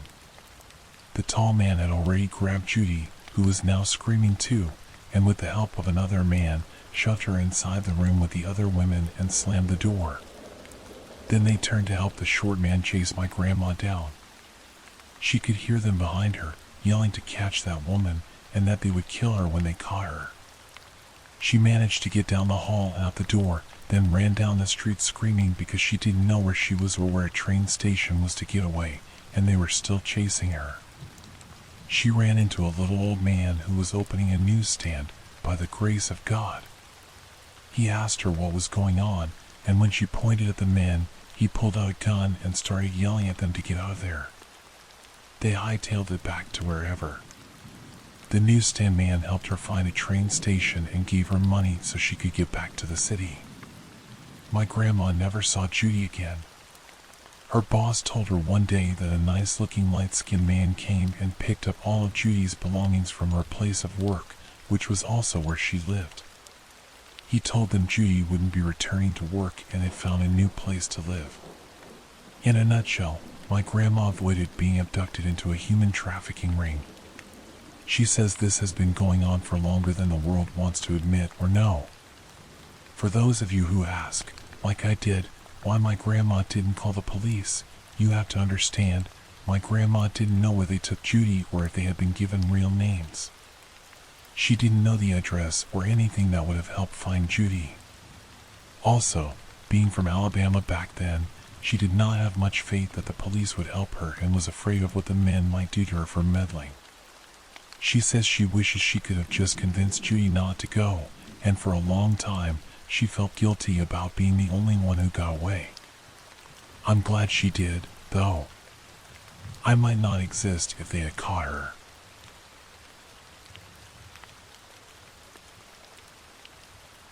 The guy on the trail. It was winter of 2015, and I was working at a doctor's office in Branson, Missouri. I'd just gotten a new iPhone and was excited to try out the time-lapse mode for its camera. On my drive home from work one early evening, I decided to stop and capture the sunset over Table Rock Lake. It was a gorgeous evening, and the winter sun would be setting soon. I parked my SUV at a state park entry point parking lot, and mine was the only car in sight, but that didn't alarm me. I hopped out and realized how incredibly chilly it was. It was sunny but blisteringly cold. I opened the back of my vehicle and put on some gloves and a better pair of shoes, then I took off down a trail that led to the edge of the lake. I noticed the Branson Belle showboat slowly making its way across the lake for its sunset voyage, and I thought it'd be neat to capture it in the time lapse. I was a single 31-year-old female with a lifetime of experience doing risky things on my own without consequence. The path down to the water was marked with large rocks on each side. I was in a hurry to get down to the shore and get into recording position. I lost my footing and fell down hard, my head resting on a pointy-shaped big rock that I think would have knocked me out had I not managed to literally stop the impact at the moment we collided. My knee and one of my hands stung badly. It suddenly hit me how stupid this was because no one knew where I was, and I nearly incapacitated myself on a vacant trail in freezing temperatures, with it being minutes from dark, nonetheless. As I sat there recovering from my fall, I decided I was close enough to the shore, and I'd just film right where I fell. I was about to find out that falling down was the least of my worries. Can I borrow a light? I nearly jumped out of my skin. I turned around, and there he was. He was standing about 20 feet behind me. I replied to him that I was sorry, but that I didn't have a lighter because I didn't smoke. I saw you getting out of your car up there. You have a real nice ass. Where had he been? There seriously wasn't a soul in sight when I parked and headed down the trail. This next part you might find hard to believe because I myself still cannot grasp that there are people out there like this, but his fourth sentence to me, and within less than a minute of appearing, he said, "Do you want to?" I knew I was in a lot of trouble. No one would hear me if I were to scream. Sure, the Branson Bell was out in the water, but it was several football field lengths away, and I'm sure I was invisible to them.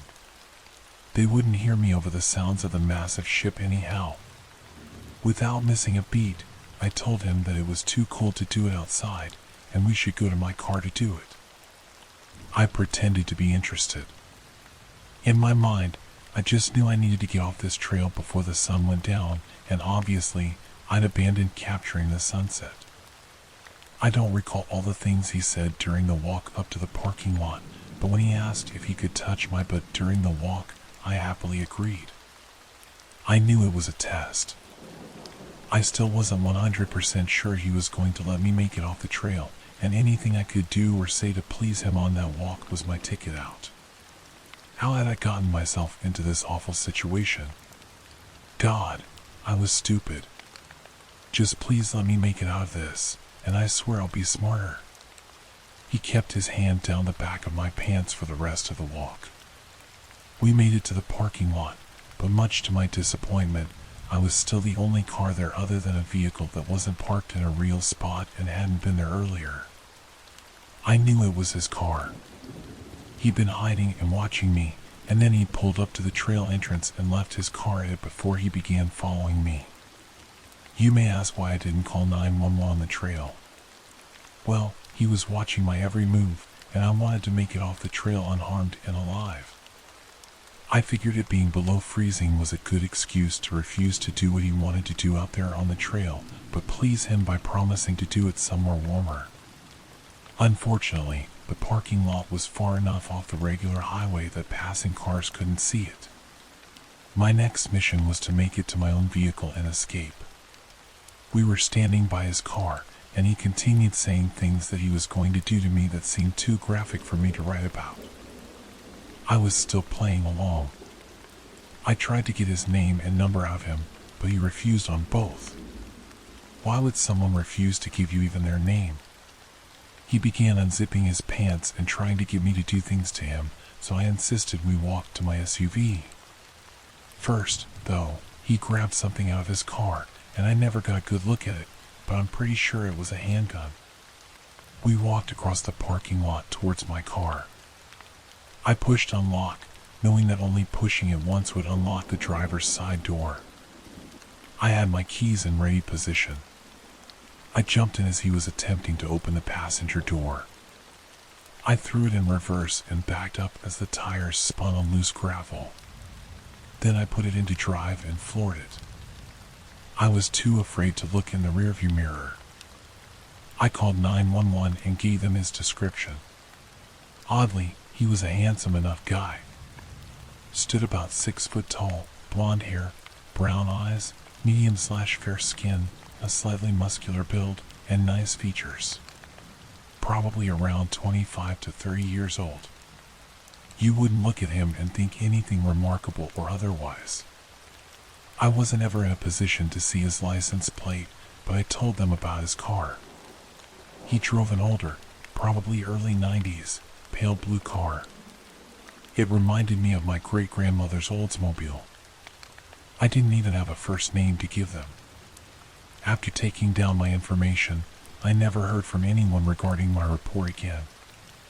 I may never know what exactly he has done, but I do know that I sensed the presence of absolute evil that evening.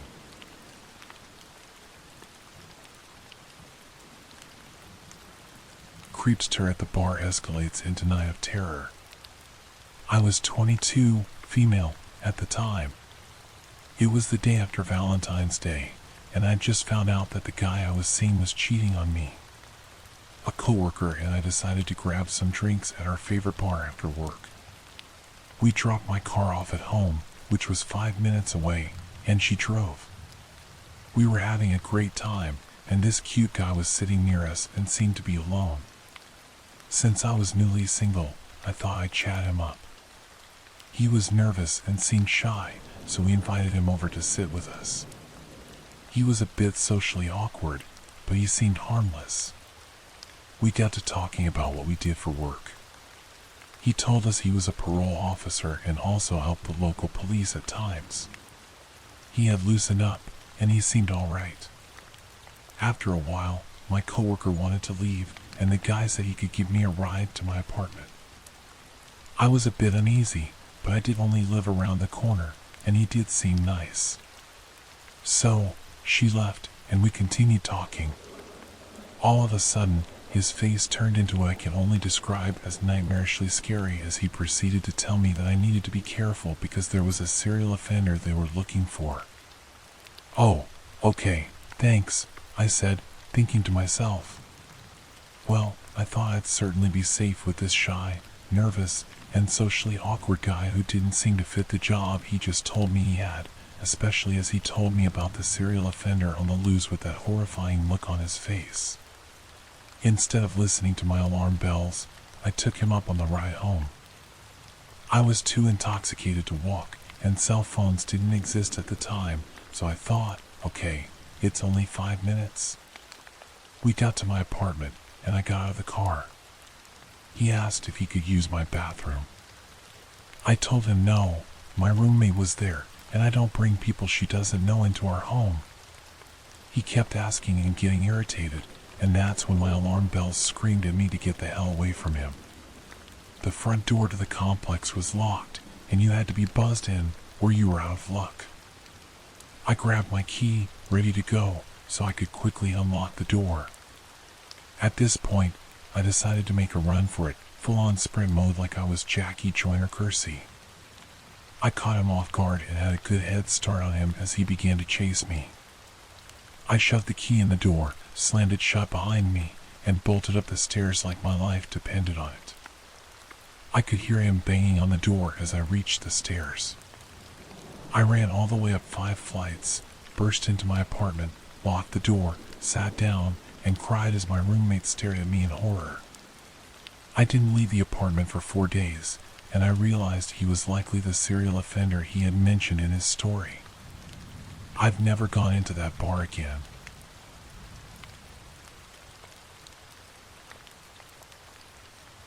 It all started with a normal day at work. I worked at a small grocery store at the time, and my duties consisted of gathering shopping carts in the parking lot and bagging groceries, normal minimum wage stuff. It was raining that morning, and of course, I was assigned to carts all day. About 2 hours into my shift, I saw a man rushing to get his groceries into the car as it was pouring. I ran over to him and started helping him with his bags. "It's pouring," I said. "Mind if I help you get out of the rain?" "Yes. Thank you so much." As he was closing his trunk, he looked at me with a very surprised look on his face. He lowered his eyebrows, looked me up and down, and smirked. "Are you a new hire?" "No, I've been here for a couple of months." "Oh, "You're very pretty," he said in a weirdly sensual tone. "Thank you. Have a good day." I shut it down. I was not interested. As I was walking back to the store to hide until he left, I could feel him watching me while I walked away. Nevertheless, I continued to work, not really thinking about it. After my lunch, I was at the register bagging groceries when I noticed that same man from earlier walk in. I pretended I didn't see him and just kept bagging. He came up to the register and got a single chocolate bar. I didn't give him a bag. He stood towering over me and said, "Aren't you going to bag my item?" "Oh, sorry. I didn't know you wanted a bag for one thing." I put his chocolate bar in a bag and told him to have a good day. "When are you off work, sweetheart?" "Aw, man, I'm not comfortable giving that information out." He returned with, "That's okay. You've been here, what, 5 hours? You probably get off around 6 or 7, right?" He smiled, winked at me, and walked away. Disgusted, I went to my manager and told her what happened. She told me not to work the lot anymore and to ask someone to walk me to my car. So, by the end of my shift, I had a male coworker walk me to my truck, and we scanned the parking lot, looking for this man's car. We didn't see him, so my coworker went back inside, and I started my truck. I called my mom to tell her about what happened, and once she answered, I left the parking lot. Literally, the second I turned onto the road, I saw his car pull onto the road behind me. I told my mom I thought he was going to follow me, and she just told me to drive around a bit to try and lose him. I drove around for about 20 minutes, just going in circles around my town.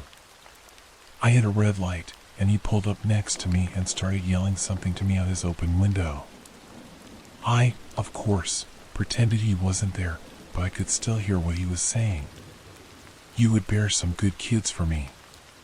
You'd make a great slave for me, little lady." He then started being very explicit about what he was going to do to me if he caught me. I told my mom I was going to call 911, and if I wasn't home in an hour, she should call the police. While I was trying to dial 911, the man sped ahead of my truck and started brake checking me. Frantic, I waited for the closest intersection and turned up the block. My phone fell under my seat while I was turning, so I decided to go to the nearest open establishment and run in and hide, having someone else call 911. The closest open business I could find was a convenience store at a gas station. I pulled in, parked, and ran for my life into the store. I told the clerk what was happening. She took me to the break room and locked me in there. While processing that I might have survived this ordeal, I heard the doors of the storefront start violently rattling, and before I knew it, the clerk was locking herself in the break room too. She was on the phone with the police, and they were on their way. We were silent. Cowering in a dark room, I found myself feeling guilty for wrapping another woman into our worst fear. My thoughts raced through. What I had said to him, did I lead him on? No, I just told him to have a good day. Had he been following me for longer than tonight? How did he know what car I drive? Are the police going to get here in time? Are we going to die? Finally, the small room was illuminated with red and blue lights from the crack under the door. We heard a voice over the intercom telling us it was safe to come out. Shaking, the clerk took out her keys and opened the door. We walked out and gave our statements. After the police left, I turned to my unexpected savior and profusely thanked her. We cried, hugged, and she walked me to my car. The next night, I went back and brought her some food and an Amazon gift card.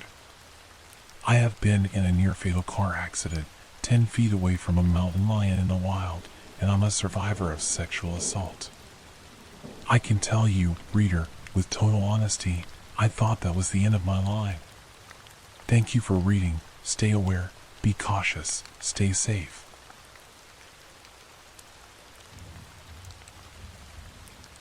Don't open the door.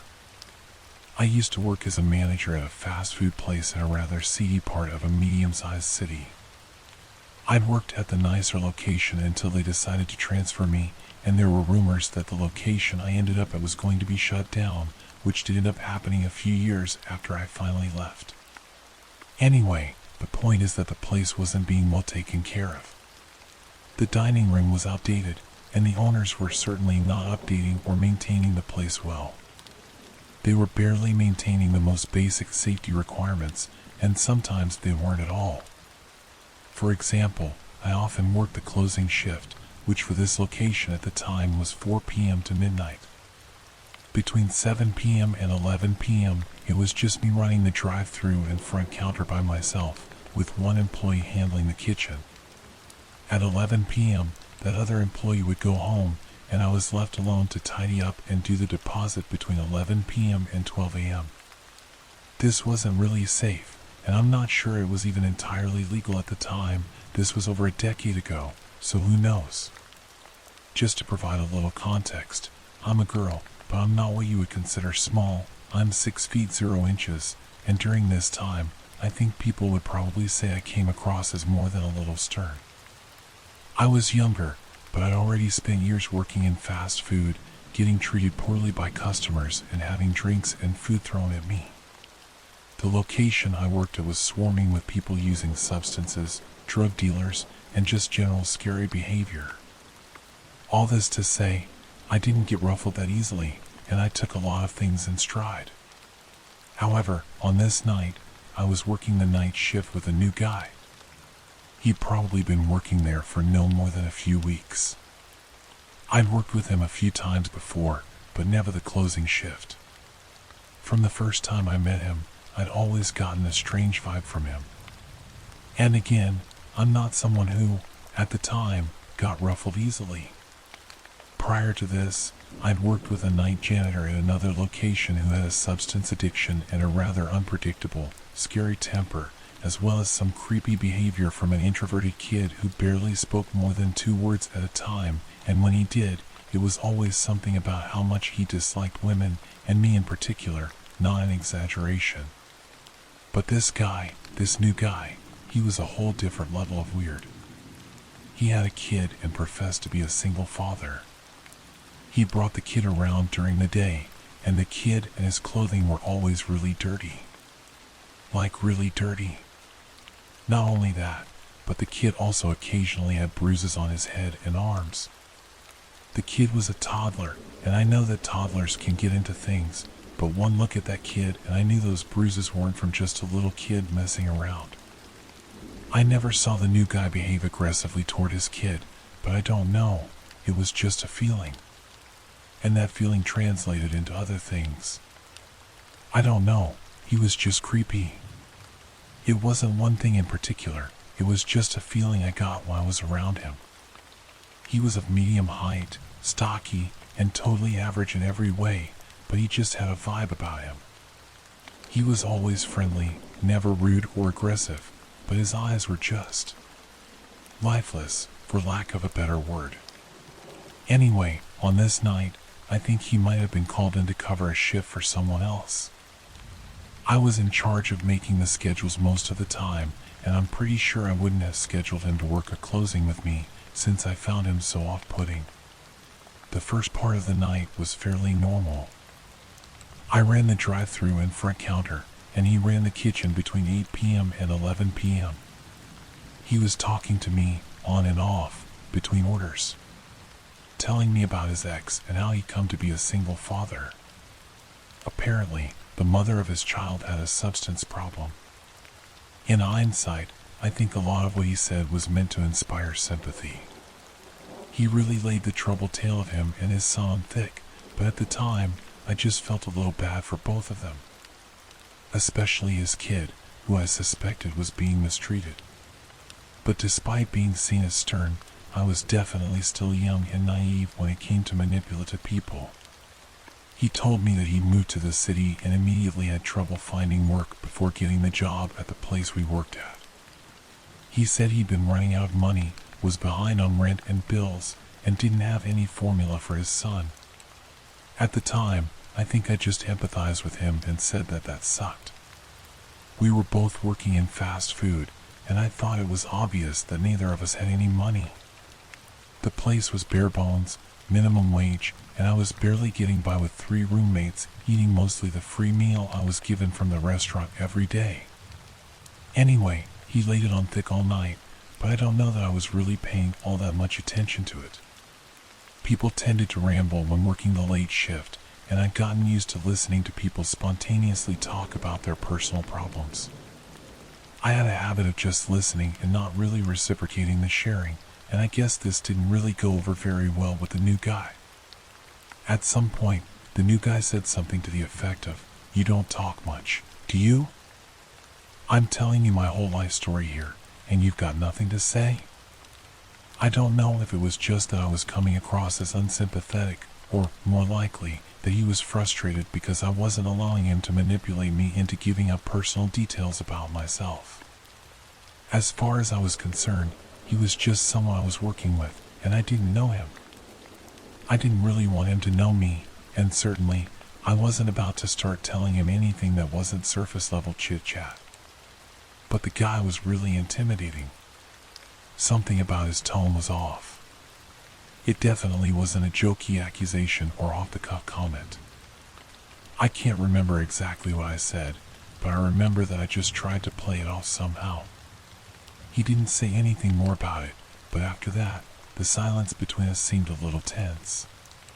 At 11 p.m., it was time for him to go home. The normal procedure was that the kitchen closer would tidy their area, and an actual kitchen cleaner would come in a few hours later to deep clean things. In our case, it was a husband and wife team who did several locations, but they didn't usually come in until a few hours after I left. So this guy was only tasked with a basic tidy up, and then I would let him out, after which I would stay behind to prepare the deposit. But instead of this happening smoothly, this guy went into the staff bathroom and stayed there for a long while, almost 20 minutes or so. I didn't know what was going on, nor did I know exactly how to handle the situation. It had honestly never happened before. People usually couldn't get out of there fast enough at the end of the night. Was he sick? Did he fall asleep? I didn't know, but I honestly just wanted to get my work done and go home. He finally emerged and quickly walked to the door and left. I was relieved. It was weird, but I just shrugged it off and hurried back to the office to get done what I needed to get done. Not 10 minutes later, I started to hear a banging at the back door of the restaurant, loud, repeated banging. Normally, I would ignore this. The back door faced an alley and was right next to a street full of bars and pubs. People leaving the bars and pubs often got the idea that banging on the door would get them after-hours food service because, well, they were drunk. So this wasn't necessarily uncommon. I just ignored it and kept hurrying to get things done. But the banging did not stop and somehow just seemed to get louder and more urgent. So, I finally got up and went to look out the peephole to see who was there. At this point, I was definitely on edge, and this edginess swelled into a full-out anxiety attack when I saw that it was the new guy standing at the back door. Now, my first thought was to not open the door. I really didn't want to open the door, but I knew that he knew that I was in there. What if he forgot something inside? What if it was his house keys? Car keys or something? I was going to have to leave the building by that same door at some point, so there really seemed to be no escaping him. So, reluctantly, and very stupidly, yes, trust me, I know. I opened the door. What I opened the door to was, quite frankly, terrifying to me. He said he left his jacket, or his keys, maybe, I can't remember, inside, and I told him to tell me where and I'd go get them. I didn't want him to come inside.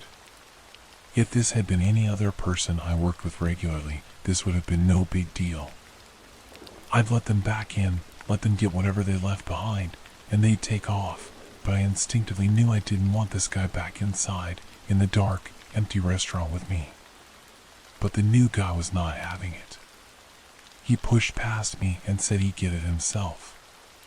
Then he proceeded to shut himself in the bathroom again, and at this point, I just panicked. Instead of just staying there by the door, which in hindsight, I should have, I rushed back to the office. Stupid girl, that's me, had left some of the cash I was counting for the deposit out.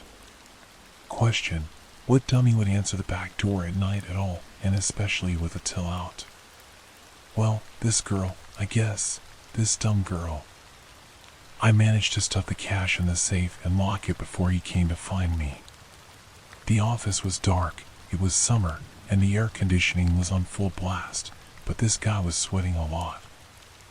I was taller than him, and I am not a small girl, but somehow I just knew that this guy was about to hurt me. He was keyed up. As I watched his eyes dart around the office, I grabbed my jacket hanging on the hook next to me. I hadn't finished my deposit, but I was getting out of there. I didn't care how much trouble I'd get into in the morning for my work not being done.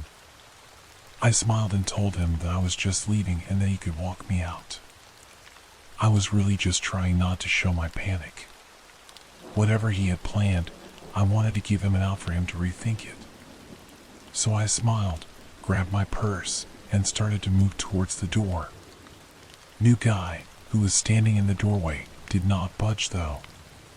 He started talking about his son, about the money trouble he'd been having, and capped the whole story off with a request for a loan. From the tone of his voice, it was clear this was not a loan. He was demanding money from me.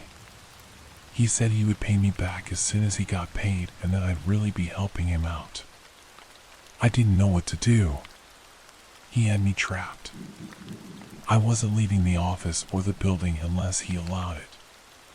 Or, at this point at least, I wasn't leaving without a fight. Something told me that despite my height difference, I wasn't going to win. So, I gave him money from my wallet. $50, I think. When I gave it to him, he said, "Thanks, you're really helping me and my son out." I won't forget it. But when he said it, he had no expression. No smile, no speech effect at all. He didn't seem grateful or even relieved. Just dead eyes, arms limp at his sides. It was terrifying.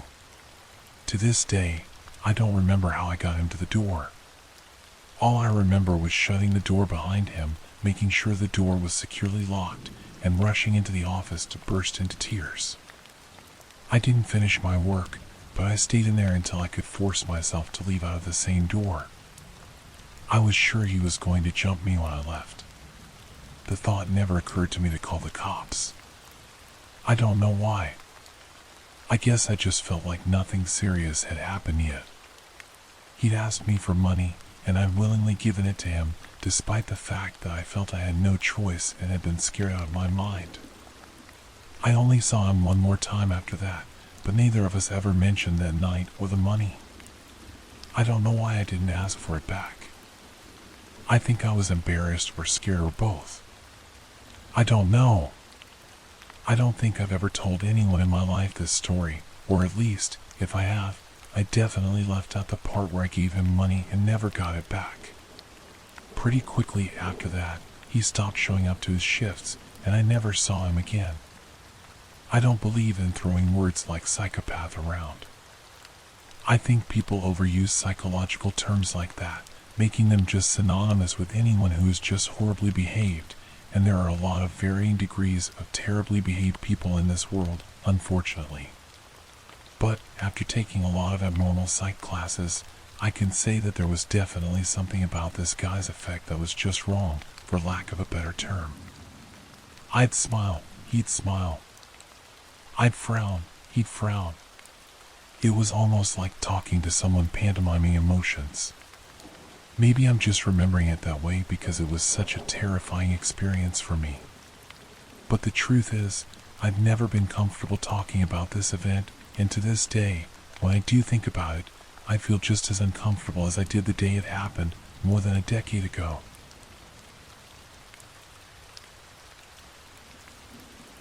When I was about 12, My great-uncle John came from Ukraine to visit us in Canada. He had a lot of stories, but this one stood out. In the late 1960s, John was traveling by train from his village to another to visit family.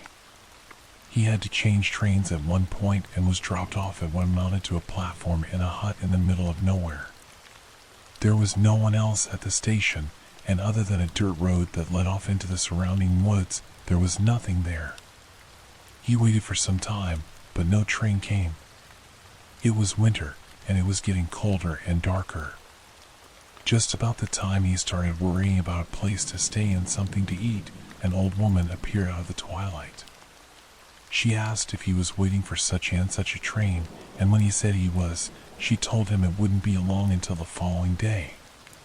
She asked if he needed a bed for the night and offered him a meal and room at her house, which she said was about an hour's walk from the station. Lodging with locals was more or less the standard when traveling in this part of the USSR, and great-uncle John wasn't looking forward to a hungry night on a cold platform, so he was glad to accept her offer. He took his suitcase, and they set off together down the dark road into the forest. It was more than an hour away, more like 2, and by the time they arrived at the woman's small, 2-story house, John was tired and hungry. They went inside, and the woman lit some oil lamps and warmed some borscht for them. It was the first time John was able to see the woman clearly, and he was a bit startled to realize that the old woman was actually a man. Not wanting to pry, and too tired to care, John finished his soup and asked where he would be sleeping. She led him upstairs to a tiny room with a window that contained a single bed and nothing else. He thanked her, they said good night, and she closed the door. Then she locked it, leaving him in the dark.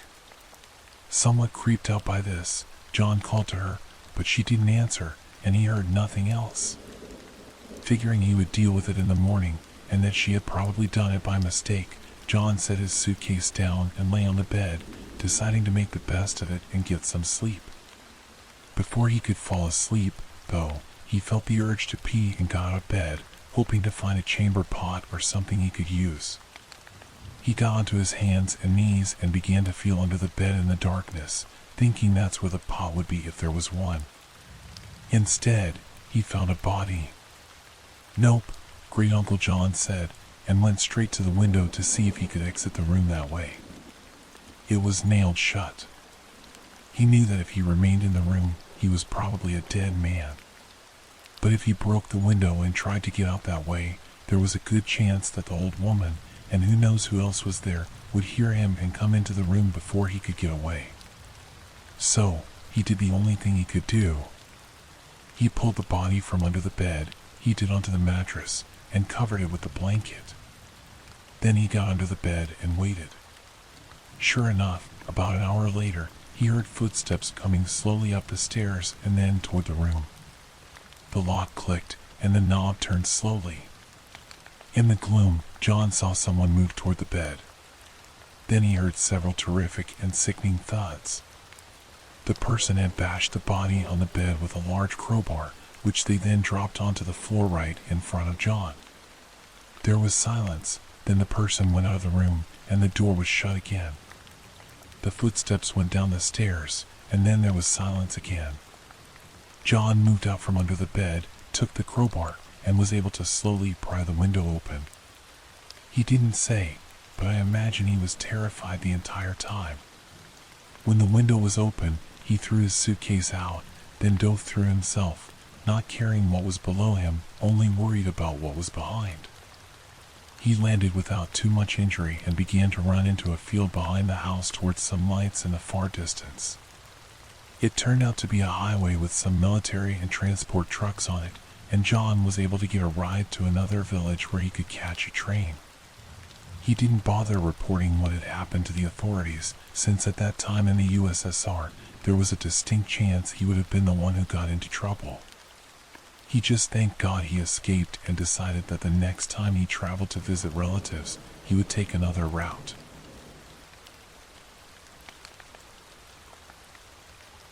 This happened in the fall of 1993, when I was 20 years old.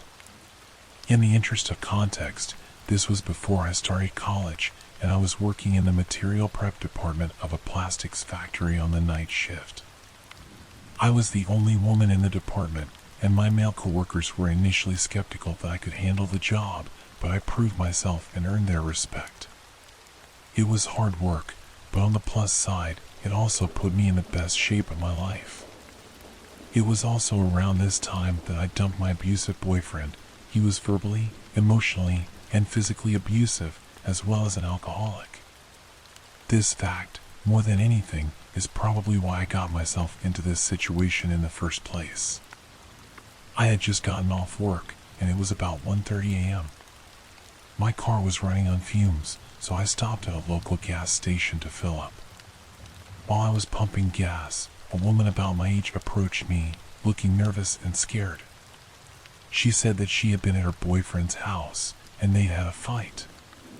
She walked to the gas station to use the payphone and call a friend to pick her up.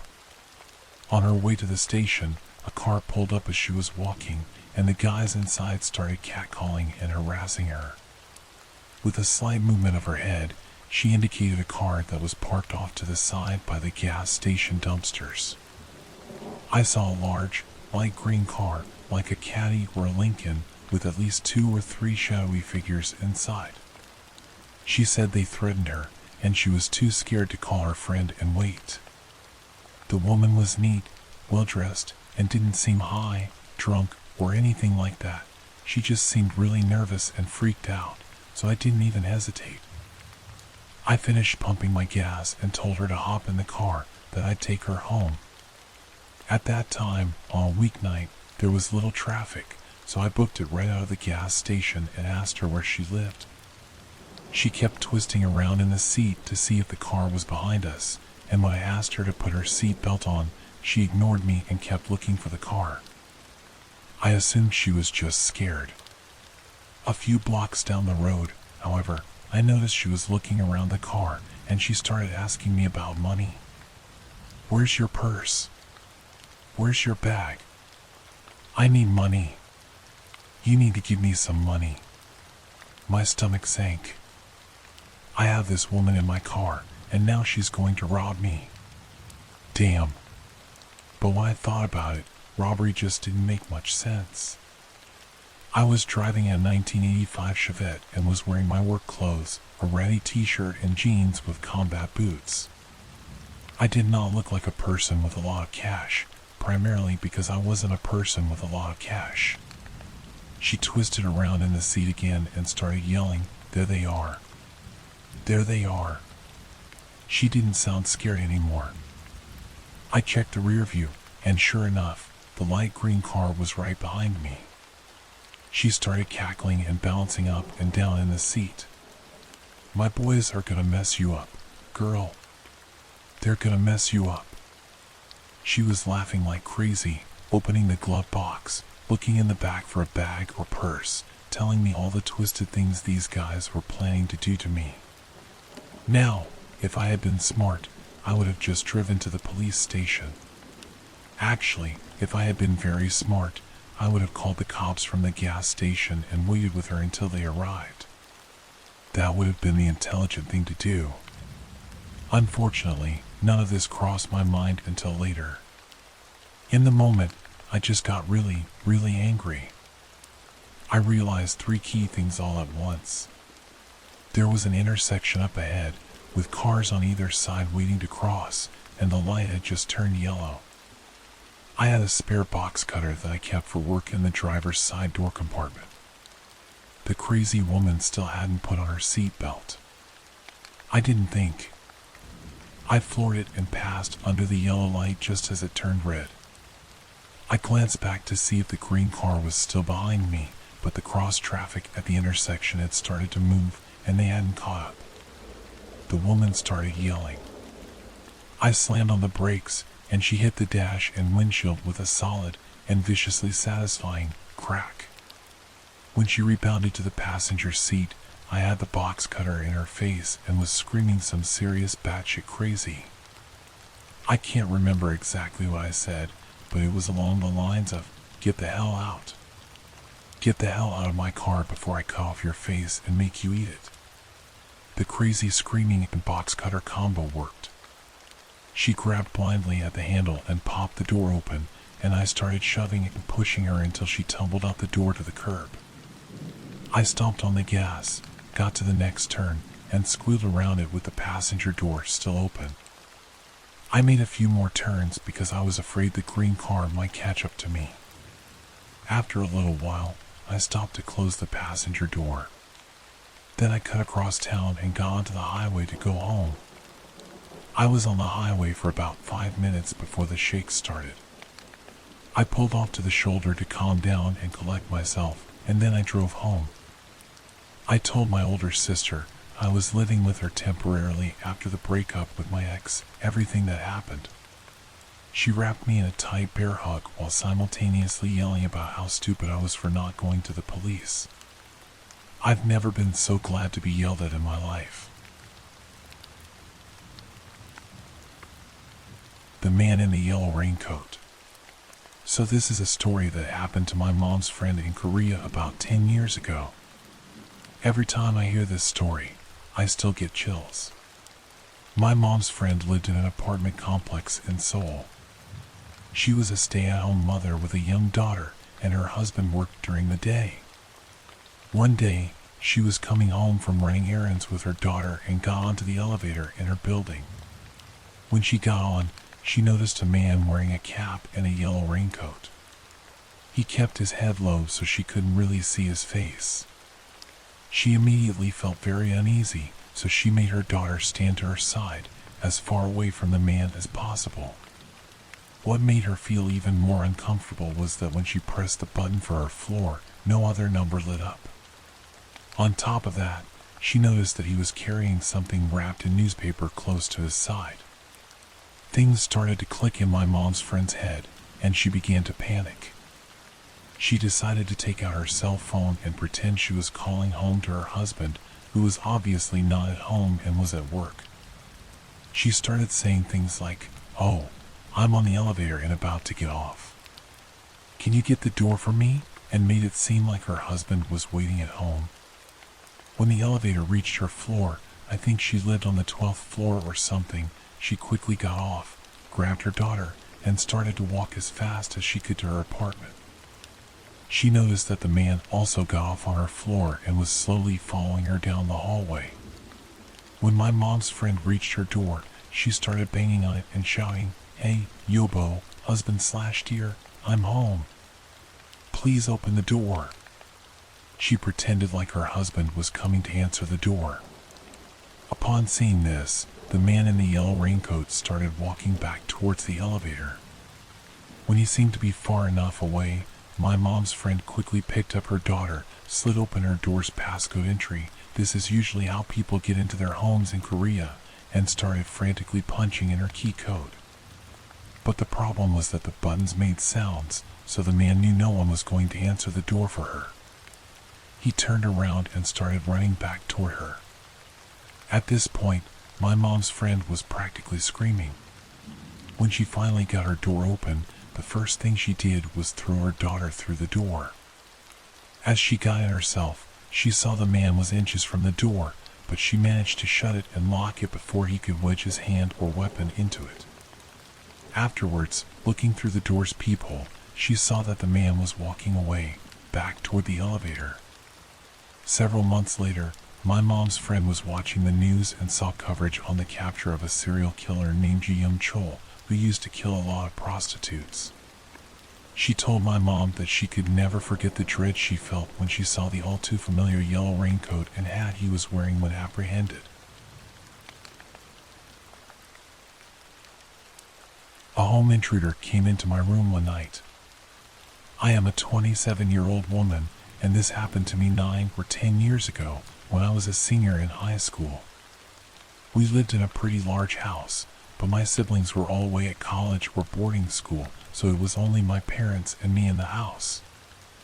I am a crazy light sleeper, so when I woke up in the dark and saw my alarm clock flashing 3:11 a.m., I wasn't too surprised. However, I was wide awake, not just groggily stirring in my sleep. I lay there, wondering what had woken me, when I heard very soft footsteps on the stairs outside my bedroom. The door to my room was parallel to the left side of the bed, and I happened to be lying with my back to the door. When the footsteps approached my door, I thought it must be one of my parents checking on me for some reason. Then the doorknob was turned, so slowly. Still, I thought they were just trying not to wake me. The door began to open, again, slowly and carefully. It made a creaking noise, no matter how slowly it was opened, so the person finally just shoved it the rest of the way to silence the creak. Still, my naive brain thought it was one of my parents. Until they clicked on a flashlight. I froze. Terror flooded me, and I remember that I instantly broke out in sweat. They were behind me, and I was facing away, so they couldn't see my eyes wide open as they shone the beam straight on me. I always used to think that if something like that ever happened, I would be such a badass and I would whip out of bed and punch them, attack them, shout, scream, do something. But I could do nothing at all. All I could do was try to keep my breathing deep and even, despite the pounding of my heart, so that the intruder wouldn't know I was awake. After about 10 seconds, they finally moved the light away. I prayed and begged and bartered with anything that would listen to me as the intruder walked around my room, looking at my things. I could vaguely see their shape, large and bulky, like they were wearing 2 coats. They had a baseball cap on. They didn't shine the flashlight on me again, and after a few minutes, which felt like an eternity, they left my room. I could still hear them, though, walking around the rest of the second floor, through my siblings' empty bedrooms. I was still sweating, still frozen in terror, not knowing what to do. I wanted to grab my phone and call my dad, sleeping downstairs. I wanted to call our landline so that the phone would ring and wake my parents up. I wanted to call the police. I wanted to get up and run from my room. I wanted to cry, but I couldn't do any of those things. I was afraid that they would hear me, and I didn't know if they had a weapon and would try to hurt me or my parents. I wouldn't wish such helpless terror on my worst enemy. I don't know how, but I must have passed out from fear, or the adrenaline wore off and I fell asleep somehow, because the next thing I knew it was 6 a.m. and I could hear my parents downstairs. I ran downstairs, and as calmly as I could, I asked them if one of them had been in my room last night. Their faces went blank, and they said no, they hadn't. That was the last straw. I broke down in sobs and told them, then someone was in my room last night. Even as I typed this, my hands had begun shaking, and I teared up. The police were called, even though there was little they could do at that point. Apparently, when my parents woke up, all of the doors to the outside were standing wide open, and there was a duffel bag at the bottom of the stairs. All that was inside was a coil of nylon rope and an empty USB flash drive. I don't want to think about what it was for. The intruder hadn't taken anything, and we have no idea why they left in what appeared to be a hurry.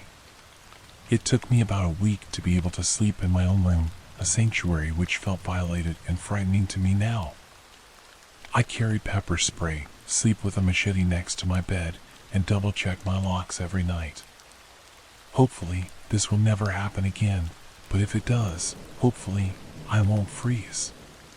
It's been 10 years, and my most common nightmare is that someone is in my room, standing in the shadows, watching me.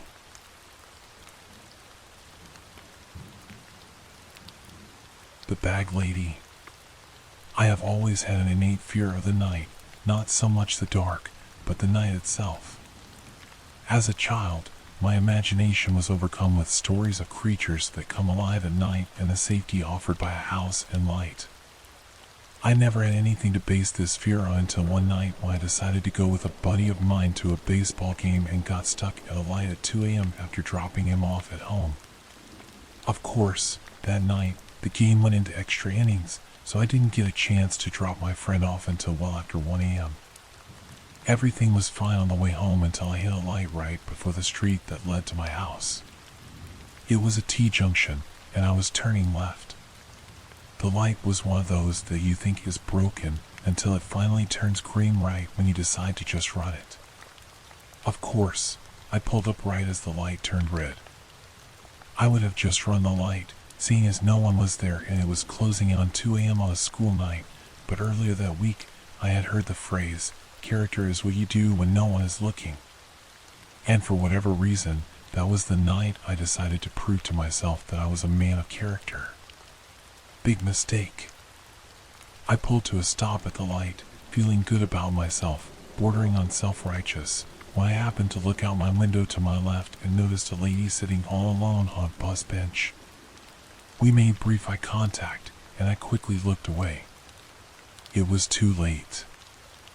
I could see movement in my peripheral vision and knew she was coming my way.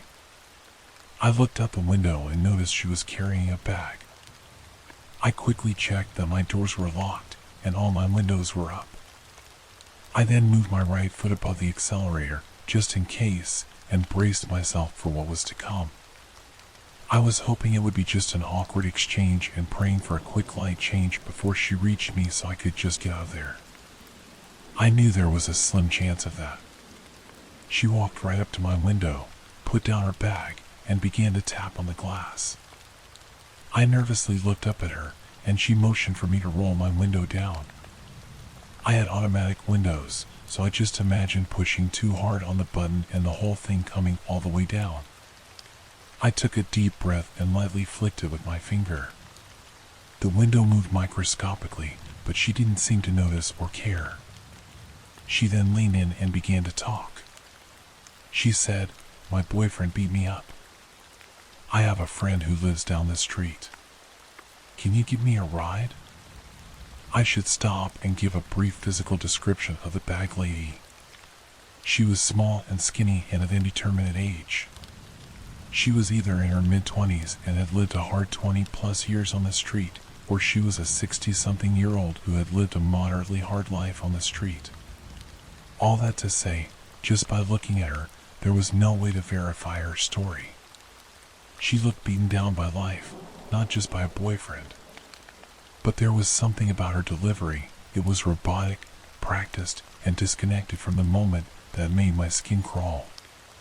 After a brief, about a second, debate on whether I should do it, I told her that I had to get home and could not give her a ride. After my first refusal, she leaned in closer and repeated, "My boyfriend beat me up. I have a friend who lives down the street. Can you give me a ride?" This time, I felt more confident in my refusal and told her I had a curfew and had to get home. She leaned in a third time and began her statement again. "My boyfriend beat me." At that moment, the light changed. I slowly lifted my foot off the brake, started rolling forward, and began muttering an apology. She didn't move. She just looked at the light, then down at me, leaned in closer, and said 5 words that have haunted me ever since. "You made the right decision." Then she picked up her bag and walked back toward the bench. I peeled out of the intersection, crying and screaming all the way home. I have no idea what she planned to do, or if there were people waiting to jump in my car from the bushes had I let her in, but that encounter has haunted me ever since. It confirmed in my mind that nothing good happens after dark. A creepy encounter with a woman on the highway. About 6 years ago, I was with my friend Tom at my parents' cabin. We decided to head off to a casino located on an Ojibwe reserve about 40 minutes away. The entire stretch of highway between is heavily forested and has no lights, meaning it can get incredibly dark. We got there, played some poker, tried a few table games, and grabbed some dinner with our winnings. Pretty successful night overall for both of us. We ended up leaving the casino around 1 a.m., a little later than I would have liked, given the lack of any streetlights. We drove for about 20 minutes on the highway without passing any other vehicles when I noticed 2 green orbs just off the highway before a hill. Realizing it was a deer, I slammed on the brakes and waited. Several deer crossed, and we resumed driving. The car was going slowly up the hill because it was a stop and start. As soon as we made the crest of the hill, Tom screamed, "Holy crap!" Right in front of us was a young woman walking in the middle of our lane toward us, no more than maybe 30 feet away. I slammed on the brakes again and came within 10 feet of her. Thankfully, slowing down earlier and climbing the hill meant we weren't going fast, but what was going through my mind wasn't the fact that I nearly ran over someone, it was that this young woman, with pitch black hair, was wearing a white nightgown and no shoes, and was still walking toward us with a blank, expressionless face. Not going to lie, that image frightened me because it looked like something straight out of a horror movie. Tom and I waited to see if she was going to come up to our window and maybe ask for help or something. She made it to the front of my car and went around the driver's side. She didn't stop, but she raised her hand and dragged it across the side of my car while continuing her walk. At this point, Tom and I were both freaked out. I asked Tom what we should do. He said that we should just get out of there. For whatever reason, I just didn't feel right about leaving without asking if she was all right. I looked in the rearview mirror and saw that she was still walking. Having almost hit her and knowing that something just wasn't right, I decided to do something. I told Tom that I was going to ask if she was all right. Tom pleaded that we just go and get out of there. I put on some bravado and told him not to worry, that I would be right back. I turned on my blinkers and stepped out of my car. I left my door open to provide some light and walked around to the trunk. My interior lights didn't do much, but the blinkers allowed me to see an outline of her slightly down the hill. Only able to see her every other second, I half yelled, "Are you all right?" She finally stopped walking but still faced the other way. There was no response. I heard Tom's door open as he got out to join me. Suddenly, she started screaming. Tom and I ran back into my car, and I just floored it. I got a lot of grief from Tom for the remainder of the ride back to my cabin. I haven't seen or heard anything like that on the highway since then, and I'm pretty thankful for it. That was the creepiest moment of my life. Home alone, I let a man in to read our upstairs gas meter. I was 12, and my older sister and I were home alone for the weekend. I was waiting for a friend to pick me up and getting restless. There was a knock on the door. Thinking it was her, I ran to answer it without checking through the peephole. A man was standing there with a clipboard and said he needed to check our gas meter. I was entrenched in the disappointment of my friend still not having arrived, so I just told him, "Yeah, sure, whatever you need to do." I didn't notice at the time, but he wasn't dressed as a city official. He had on a green and purple shirt with bold stripes, like the host of Blue's Clues. He came in and immediately went upstairs to where our bedrooms were, walking straight into my room, the typical girly girl room with pink and glitter. Thank God, my sister came down the stairs at almost that exact moment. She said, "Oh, is that Daphne's dad? Why is he going upstairs?" I started complaining about how Daphne wasn't here and how unreliable she was when my sister cut me off. Wait. If Daphne isn't here, who is that? I said, "He's here to read the gas meters." Her face turned white. She flung open the front door and dragged me outside, clamping her hand over my protesting mouth. She said, "Our gas meters are outside."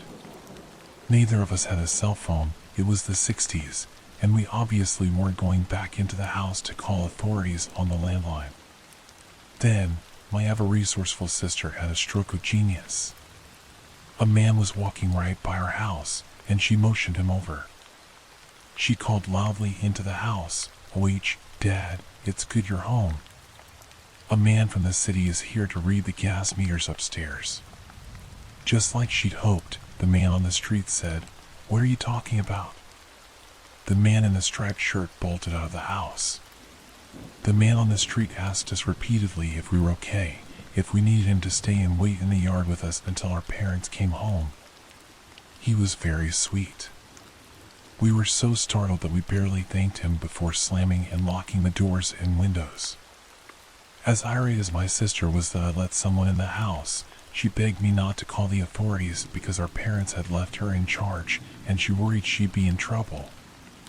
I didn't want to catch any heat for carelessly allowing some guy in, so I was on the same page. 3 weeks later, a girl in our community went missing. Same MO, she was home alone, and authorities found the door open with no signs of forced entry. My sister and I discussed our options, but deep down, knew we had no choice but to come clean. We told the police everything. I don't know if it ever helped, but they did tell us they had reason to believe it was the same man. They also tracked down the man who had helped us on the street. Turns out we already knew him. He worked in the butcher shop. We just didn't recognize him. He became lifelong friends with our family after that. Our parents were mortified. They weren't angry with us, just glad we were okay, but they did review all the rules of caution and didn't leave us home alone for a while. They found the girl. They said she'd been held for a few days and then burned alive. They never caught the man, but fear not, he appeared to be in his early 30s in the 1960s, so in any case, he has to be dead by now. I just thank God every day for my sister's resourcefulness and quick action.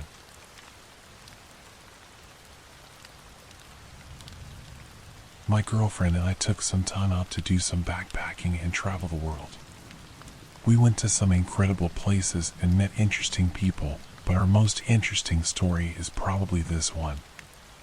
As I said above, we went all over Myanmar, Bolivia, Mexico, and many places that have some unsafe reputations. However, we are both pretty good at reading people and staying out of trouble, so we never had any major incidents. We were on a fairly tight budget at this point in our journey, as we had recently been to Japan and wanted to chill for a bit before finding some work in Vietnam. We decided to volunteer on a Cambodian island, Koh Rong Samon. It's a bit of a luxury island full of resorts that we couldn't normally afford to stay at, so it seemed like a good gig. I worked behind the bar at this resort, and my girlfriend worked in the restaurant. In return, we got to sleep in the dorm and have our own meals for free. The manager told me that since I was working behind the bar in Scottish, an English guy who lived on the island would likely come and see me, and that his name was Dog. It didn't take long for this to take place. A fairly old guy in his late 50s or early 60s came into the bar. He was quite tall and still powerfully built, and was accompanied by a massive Rottweiler, which he quickly told me was also called Dog. We had a bit of a laugh, taking the piss out of each other. He was making fun of me being Scottish, and I was making fun of him going by the name Dog and being English, standard British banter. I noticed he was always wearing wife beaters that said Dog's Offshore Bar and had a picture of his dog, the Rottweiler, on them. I got to know more about Dog the man. He used to work in construction and offshore, as did I, so we had quite a bit to talk about. And heaps of opportunity to talk, as he usually arrived for his first beer at 7 a.m.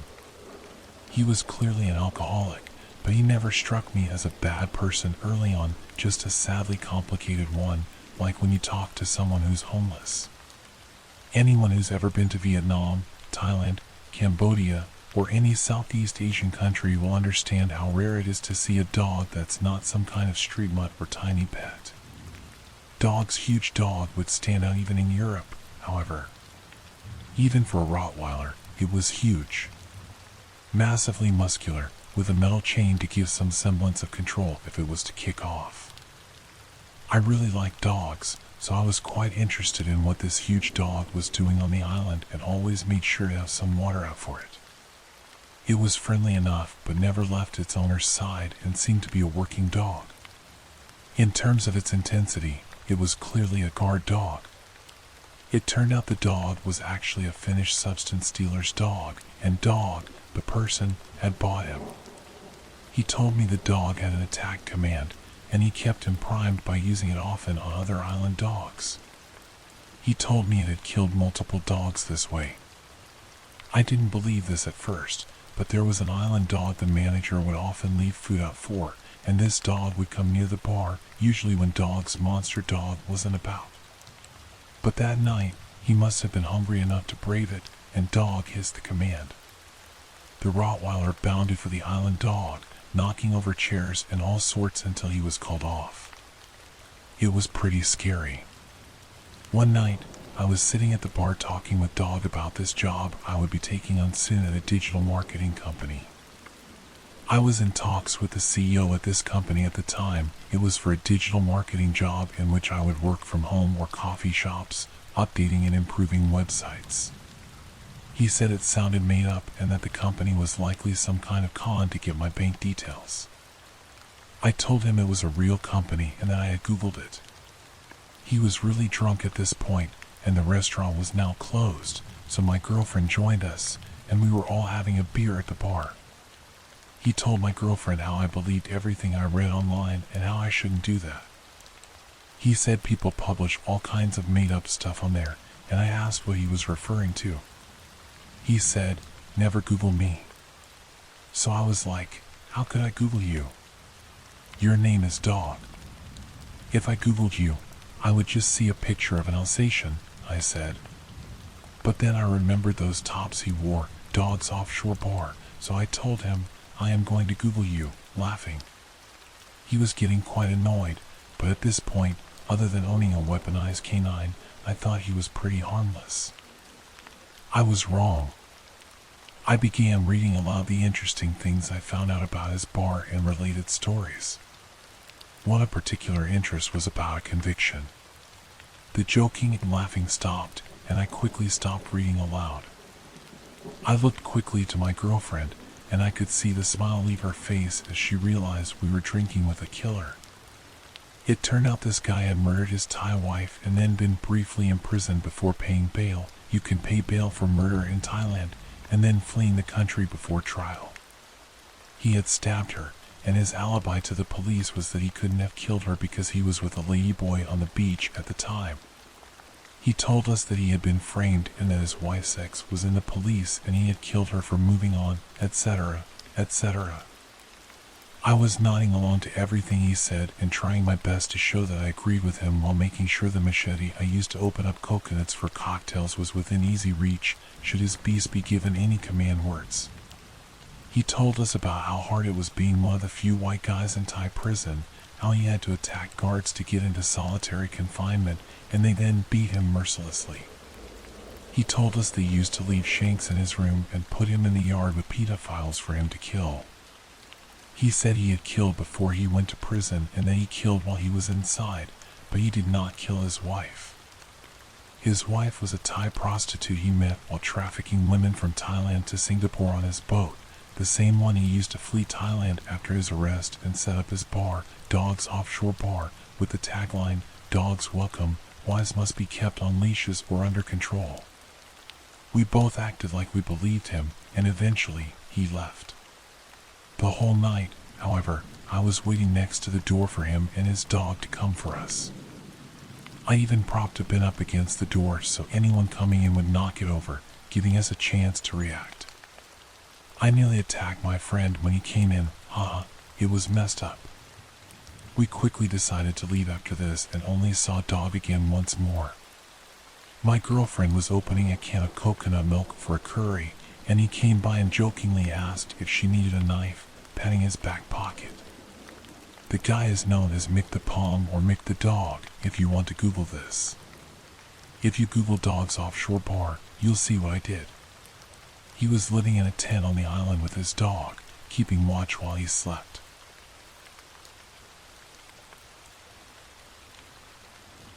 I work for a university in a resident assistant position. On weekends, we usually work in teams of 3, with 2 people walking through a building and 1 person at the front desk checking people in. While my coworker and I were walking on the 9th floor, engaging with students and enforcing the rules of the residence hall, my coworker suddenly received a call on our work phone, surprisingly, from our campus police. She picks up the phone to hear a woman frantically crying for help. Before she could respond, the phone was hung up. This was especially scary for us because of the authenticity of the woman's crying. Unless it was an audio recording from a movie, I have no doubt this was a real person in extreme distress and not a prank. The worst part is that we had received the same call a few months before, with the same people working at the same time and on the same floor. With our team of 60 plus people, it is extremely unlikely to work with the same 3 coworkers twice. When we started our shift, I actually made a joke that we would get the same phone call, and we did. After receiving the phone call twice, we both agreed that they were accidentally redirected 911 calls, especially since the number listed was literally the police phone number. We called the non-emergency number, same number, different extension, and spoke to the dispatcher, who wasn't very helpful. I don't blame him, though, since it was such a random event. He took our names and said he would report it. However, what creeped me out even more was when he mentioned that they hadn't received any calls at all that night, so nothing could have been accidentally redirected. That's when my mind suddenly clicked. Earlier, near the start of the school year, I had received a call from the same campus police number, and it was just my boss asking me to come to her office and help a lost student. When I got the call, I remember panicking because it showed as a campus police caller ID. This was before either of the calls with the woman crying. I told her about the wrong caller ID, and she agreed it was weird, but she retired literally weeks after that conversation. At the time, I didn't find it weird, but now I think the call begging for help might have come from her office, which is now empty. My coworker and I walked to the office hallway connected to her building and tried to get into her office, but it was locked. It's important to mention that we got the call both times at around 10:40 p.m., and it was now completely dark outside, with no one around, especially in the staff area. All the offices are completely inaccessible to the public except for one room. My coworker and I had the key for it. We opened the door and found one of the old phones in the office, used it to call our work phone, and, sure enough, it rang as campus police. Now we were scared. We cleared the rest of the buildings for anyone in distress and even checked a local emergency phone students can use to call for help. After finding nothing, we went our separate ways and ended our shift an hour after midnight. Now, I am sitting here trying to figure out what that poor woman was calling us for. Why did she hang up? Why did this happen twice with the exact same unlikely circumstances? Why was the caller ID from the police? This is getting long now, but I will make some important notes. Our third coworker is a man with a thick accent. He could not have prank called us from the boss's phone and pretended to be a woman. The first call, back in October, was a woman crying and saying, "Please help." The second call, I didn't hear as clearly as my coworker, but she said it felt different, though it was definitely a woman crying and begging. I am in an area with a lot of human trafficking, and I feel a strange sadness and fear that this may be what I heard. I have worked here for 2 years and am good friends with most of our team. No one has experienced this except us. I only have 2 possible theories. The call was a redirect from the police, and the dispatcher chose to hide his mistake. Someone snuck into my boss's office and called us begging for help. I'm writing this partly because I'm too scared to sleep and partly to see if anyone can think of a better reason for the calls.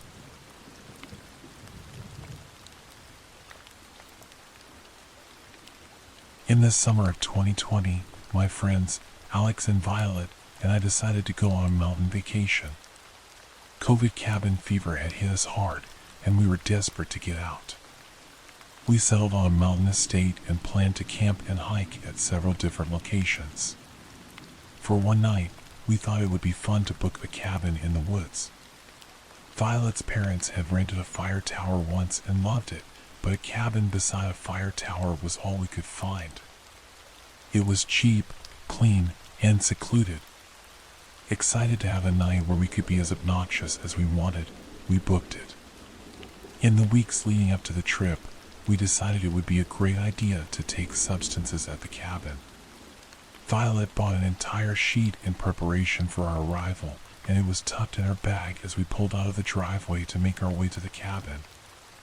I remember a knot in the pit of my stomach, an aching feeling that gnawed at me. I told Alex and Violet that there was no way we could take substances that night. Violet was furious. We turned around and got into a massive argument, but I stood my ground. I just knew we had no business doing that. Finally, the fireworks settled, and we were off. The cabin was roughly 30 minutes away from the nearest town. It sat atop a mountain. We held our breath as we rounded the busted road that spiraled toward the top.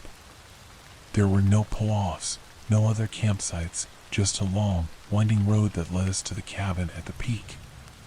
We settled in and started a fire to keep warm. As dusk gave way to night, we heard the unmistakable noise of an engine on the road, then the flash of headlights. A side-by-side with 3 kids arrived, and our nurse settled. They smiled, gave us a wave, climbed the fire tower, and left. We had heard there might be occasional visitors to the fire tower, but they were the only ones who came by. We doused the fire and moved inside, heated some hot dogs until they were lukewarm, ate them fast, and sat in the silence. You don't know how quiet it is until you're in the middle of nowhere.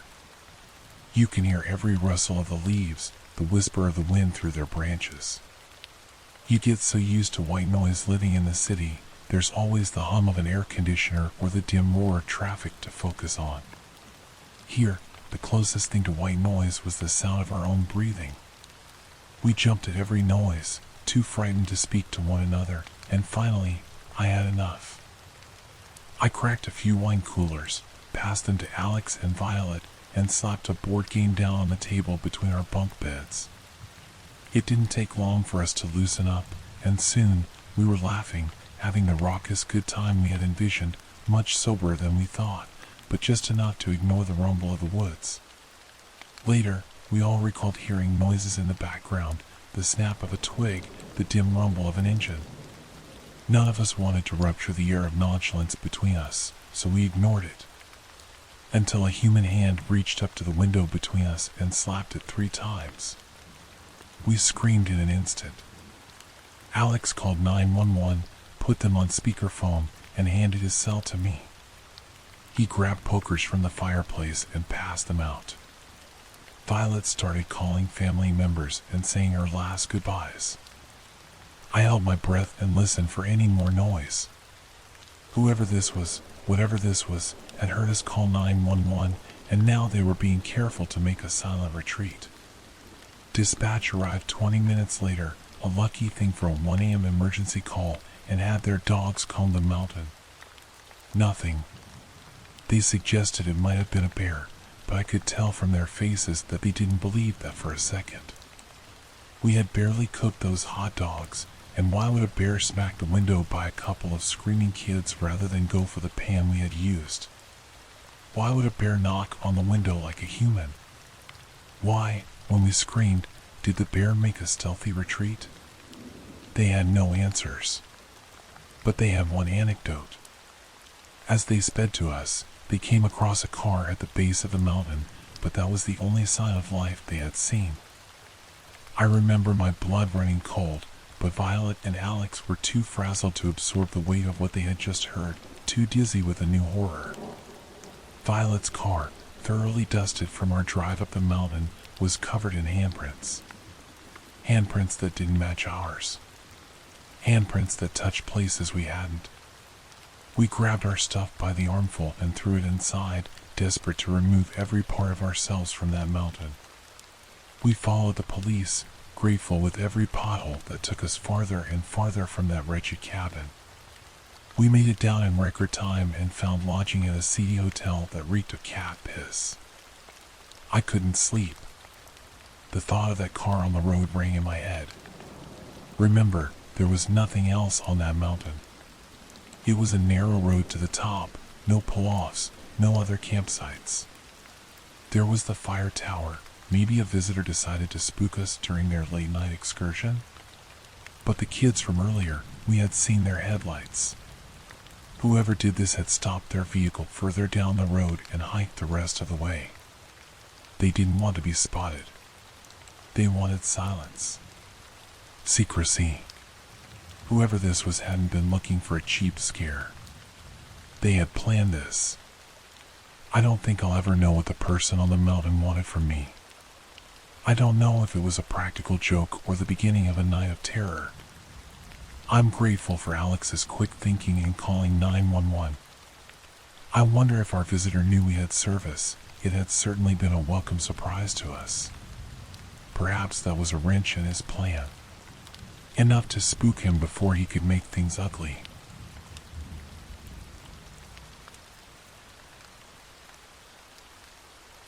Creepy guy who proposed to me in high school. This particular encounter still freaks me out.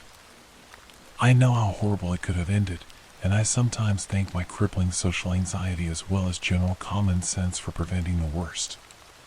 My freshman year of high school, when I was about 14, proved challenging socially. Afraid to really connect with strangers, I would typically eat lunch by myself or sit in the back of a classroom to avoid detection. I did have a few close friends from band, and I also grew fond of an equally awkward girl in my public speaking class. Now, because our public speaking teacher was also the drama teacher and cared much more about the musical than assigning us speeches, we never had to stand up in front of the class. Instead, I would walk into the room, sit down next to my friend, and talk to her for about an hour until the bell rang. After probably about 3 months, this class became a nightmare. I was walking through the halls one day in between classes when I was approached by a fellow freshman that I knew from band. She handed me a piece of paper and winked at me. "This is from Zach," she said. I believe that I stared at her rather blankly, earning me an eye roll. "The Zach that sits behind you in public speaking," she clarified. Still confused, but not wanting to appear stupid, I smiled, nodded, and thanked her. I put the note in my backpack and resolved to read it when I returned home that evening. Once in the comfort of my bedroom, I retrieved the note after recalling a very tall and large senior named Zach who did, in fact, sit behind me in that class. I did not remember ever speaking to him, but thinking it might have been a message from the teacher, I opened the lined paper up. As I skimmed the words, I immediately became uncomfortable. Printed in sloppy handwriting was a cheesy love poem. In it, he described all of my physical features, mentioned my full name, which he spelled correctly, a feat not many people could accomplish, and professed his undying love. Now, I was very, very confused. I had never spoken to this kid. I only ever talked to the other freshmen in the class, and I had no account on any social media platform where he could have lifted the information. Even if I did know him, my mental issues would have definitely prevented any sort of long-term relationship. At this point, I was honestly a little more scared at the prospect of having to speak to someone I did not know than the actual poem, but I still began to skip that particular class. After not attending public speaking for a good 2 weeks, I was eventually approached by a girl I knew from band, a fellow clarinet player by the name of Corey. "I heard you've been ditching," she said with a bit of a smirk. "Good girls don't ditch." When I just laughed and shrugged, she continued, "Well, your boyfriend thinks you're avoiding him." "What? That Zach guy? He's definitely not my boyfriend. I have some classes with him, too. I think he's a nice guy. You should give him a chance. He likes you a lot." Wanting to end the conversation, I just said that I would think about it and walked away. I think that Corey told Zach what I had said, and things escalated. I received a similar poem taped to my locker a few days later, and I began to see Zach standing outside of my classes as I left. Because he was blocking the door, I had no choice but to talk to him. I don't remember the exact conversation, but I remember that he pulled out a large, black binder and handed it to me. He told me that he was a writer and that all of the pages were filled with poems for me. After flipping through some very cringeworthy writing, I believe that I thanked him, not wanting to hurt any feelings. He interpreted this as a go-ahead for a kiss, and I became pinned to a wall. This guy was well over 200 pounds, so he had quite the advantage physically against a small, 14-year-old girl. When he finally came up for air, smiling like he had just won the ultimate prize, I told him that I was running late for my next class, and he released me. I felt violated and even more freaked out, but I never told anyone about this. I never told anyone even when he began to wait for me by my brother's car. He went to the same school and drove me home. I never told anyone even when I saw Zach walking through my neighborhood, staring at houses intently like he was trying to figure out which one was mine. I had to change all of the routes I took to get to my classes, and I would sneak out back doors just to avoid him. I guess I figured that the school year was almost over, and once he graduated, my problems would resolve themselves. However, about a month later, I was leaving the school with a couple of band friends. It was around midnight after a musical performance. I was in the pit orchestra, and we were just going to grab a bite to eat at a village inn. As I made my way to my friend's car, I felt hands grasp me around my waist. Spinning around in fright, I noticed Zach had me pinned against a different car. "I haven't seen you in a while," he said. "But that's okay. Love transcends time." I think I just smiled uncomfortably and said something about being busy with the musical, not a lie. He ran a hand up my back and wrapped it around the back of my neck. "I know you're super busy, and that got me thinking. I love you more than anything, and I know that we're young, and I know that I don't have a ring, but please run away with me. Please marry me." Completely stunned and paralyzed, one of my friends arrived. She overheard the conversation and picked up on how freaked out I was, and she swooped in. "Hey," she said. "We have to leave right now, sorry. My mom wants me home in, like, 5 minutes, and she will not be happy if I am late. Come on."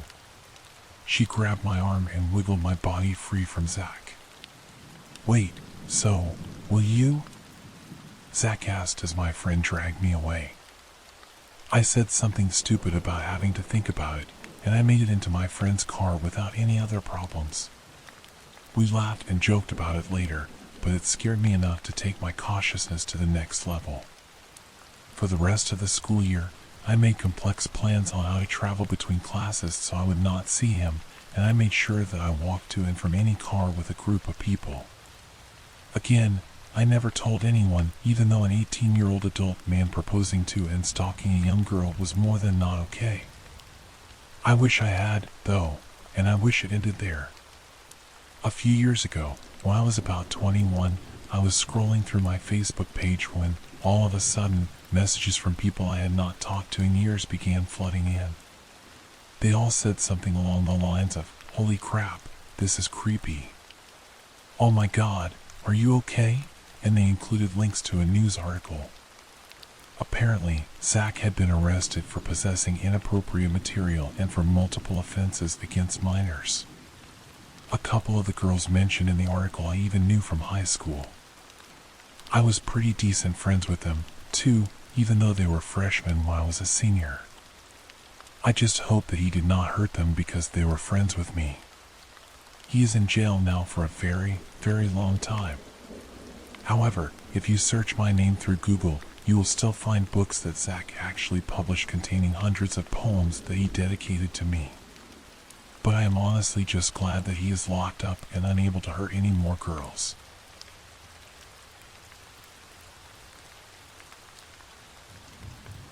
This just recently happened to me, F19, at my local Walmart. I was by myself, getting a few things at Walmart late in the afternoon. I grabbed a cart and headed to the home and pharmacy section to find something. I stopped in the aisle with the protein bars to look for something specific as I set my cart to the side. It wasn't crowded at Walmart, and no one was in the aisle at the moment. Then, a man approached me from the side and asked me something. I had never seen him before and did not see him come in. He didn't have a cart or anything in his hands, and he was much taller than me, so I kept my distance, always on my guard, especially since I was alone. He asked me something, but I couldn't hear him, so I said, "Huh?" He repeated himself and said, "Are you from?" He lists a township that is 45 minutes from where I am. My fight or flight instincts kicked in. I said no and tried to walk away when he then said, "You are very pretty." I awkwardly smiled and tried to walk away again, clearly not wanting to talk and extremely uncomfortable with this encounter. He then asked, "Are you single?" I said, "Not interested," very abruptly, and walked away as fast as I could. I knew something was suspicious, and I was worried that if I ran into him again, he might try to continue talking to me. He didn't pose a threat, however. The context of me being alone and him saying I looked familiar, even though he approached me from the side, was suspicious. After that, I went to check out, checking to see if he was near, but I saw him walking in the opposite direction, which was a sign of relief. I quickly got in my car, making sure I didn't see anyone.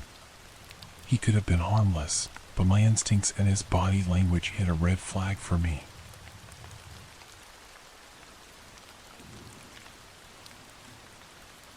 A man tried to get with me. I'm a guy, which is why this is more funny to me than it is scary, but it was still creepy. I was at the flea market by the end of Walmart when I encountered a man, probably around 50, kind of overweight with dark gray hair. He first approached me when we were towards the front of the store. I'm not a social person, so when he randomly greeted me, I thought it was quite strange. I also thought the way he was looking at me was off. Around 10 to 15 minutes later, the man came up to me again and asked, "I'm new here. Do you know where the bathroom is?" I thought this was super weird, considering he had walked past many people to ask me.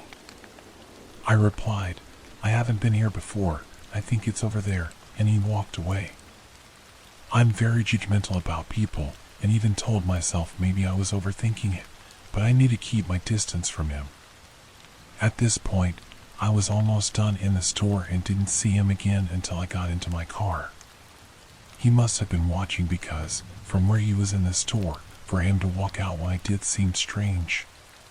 He walked out about 20 seconds after me. He was staring at me the entire time, waved, and at this point, I thought he was an undercover cop trying to keep an eye on me with the way he was looking at me the entire time. As I was pulling off, he was still staring at me in the middle of the parking lot, and I looked in my side mirror.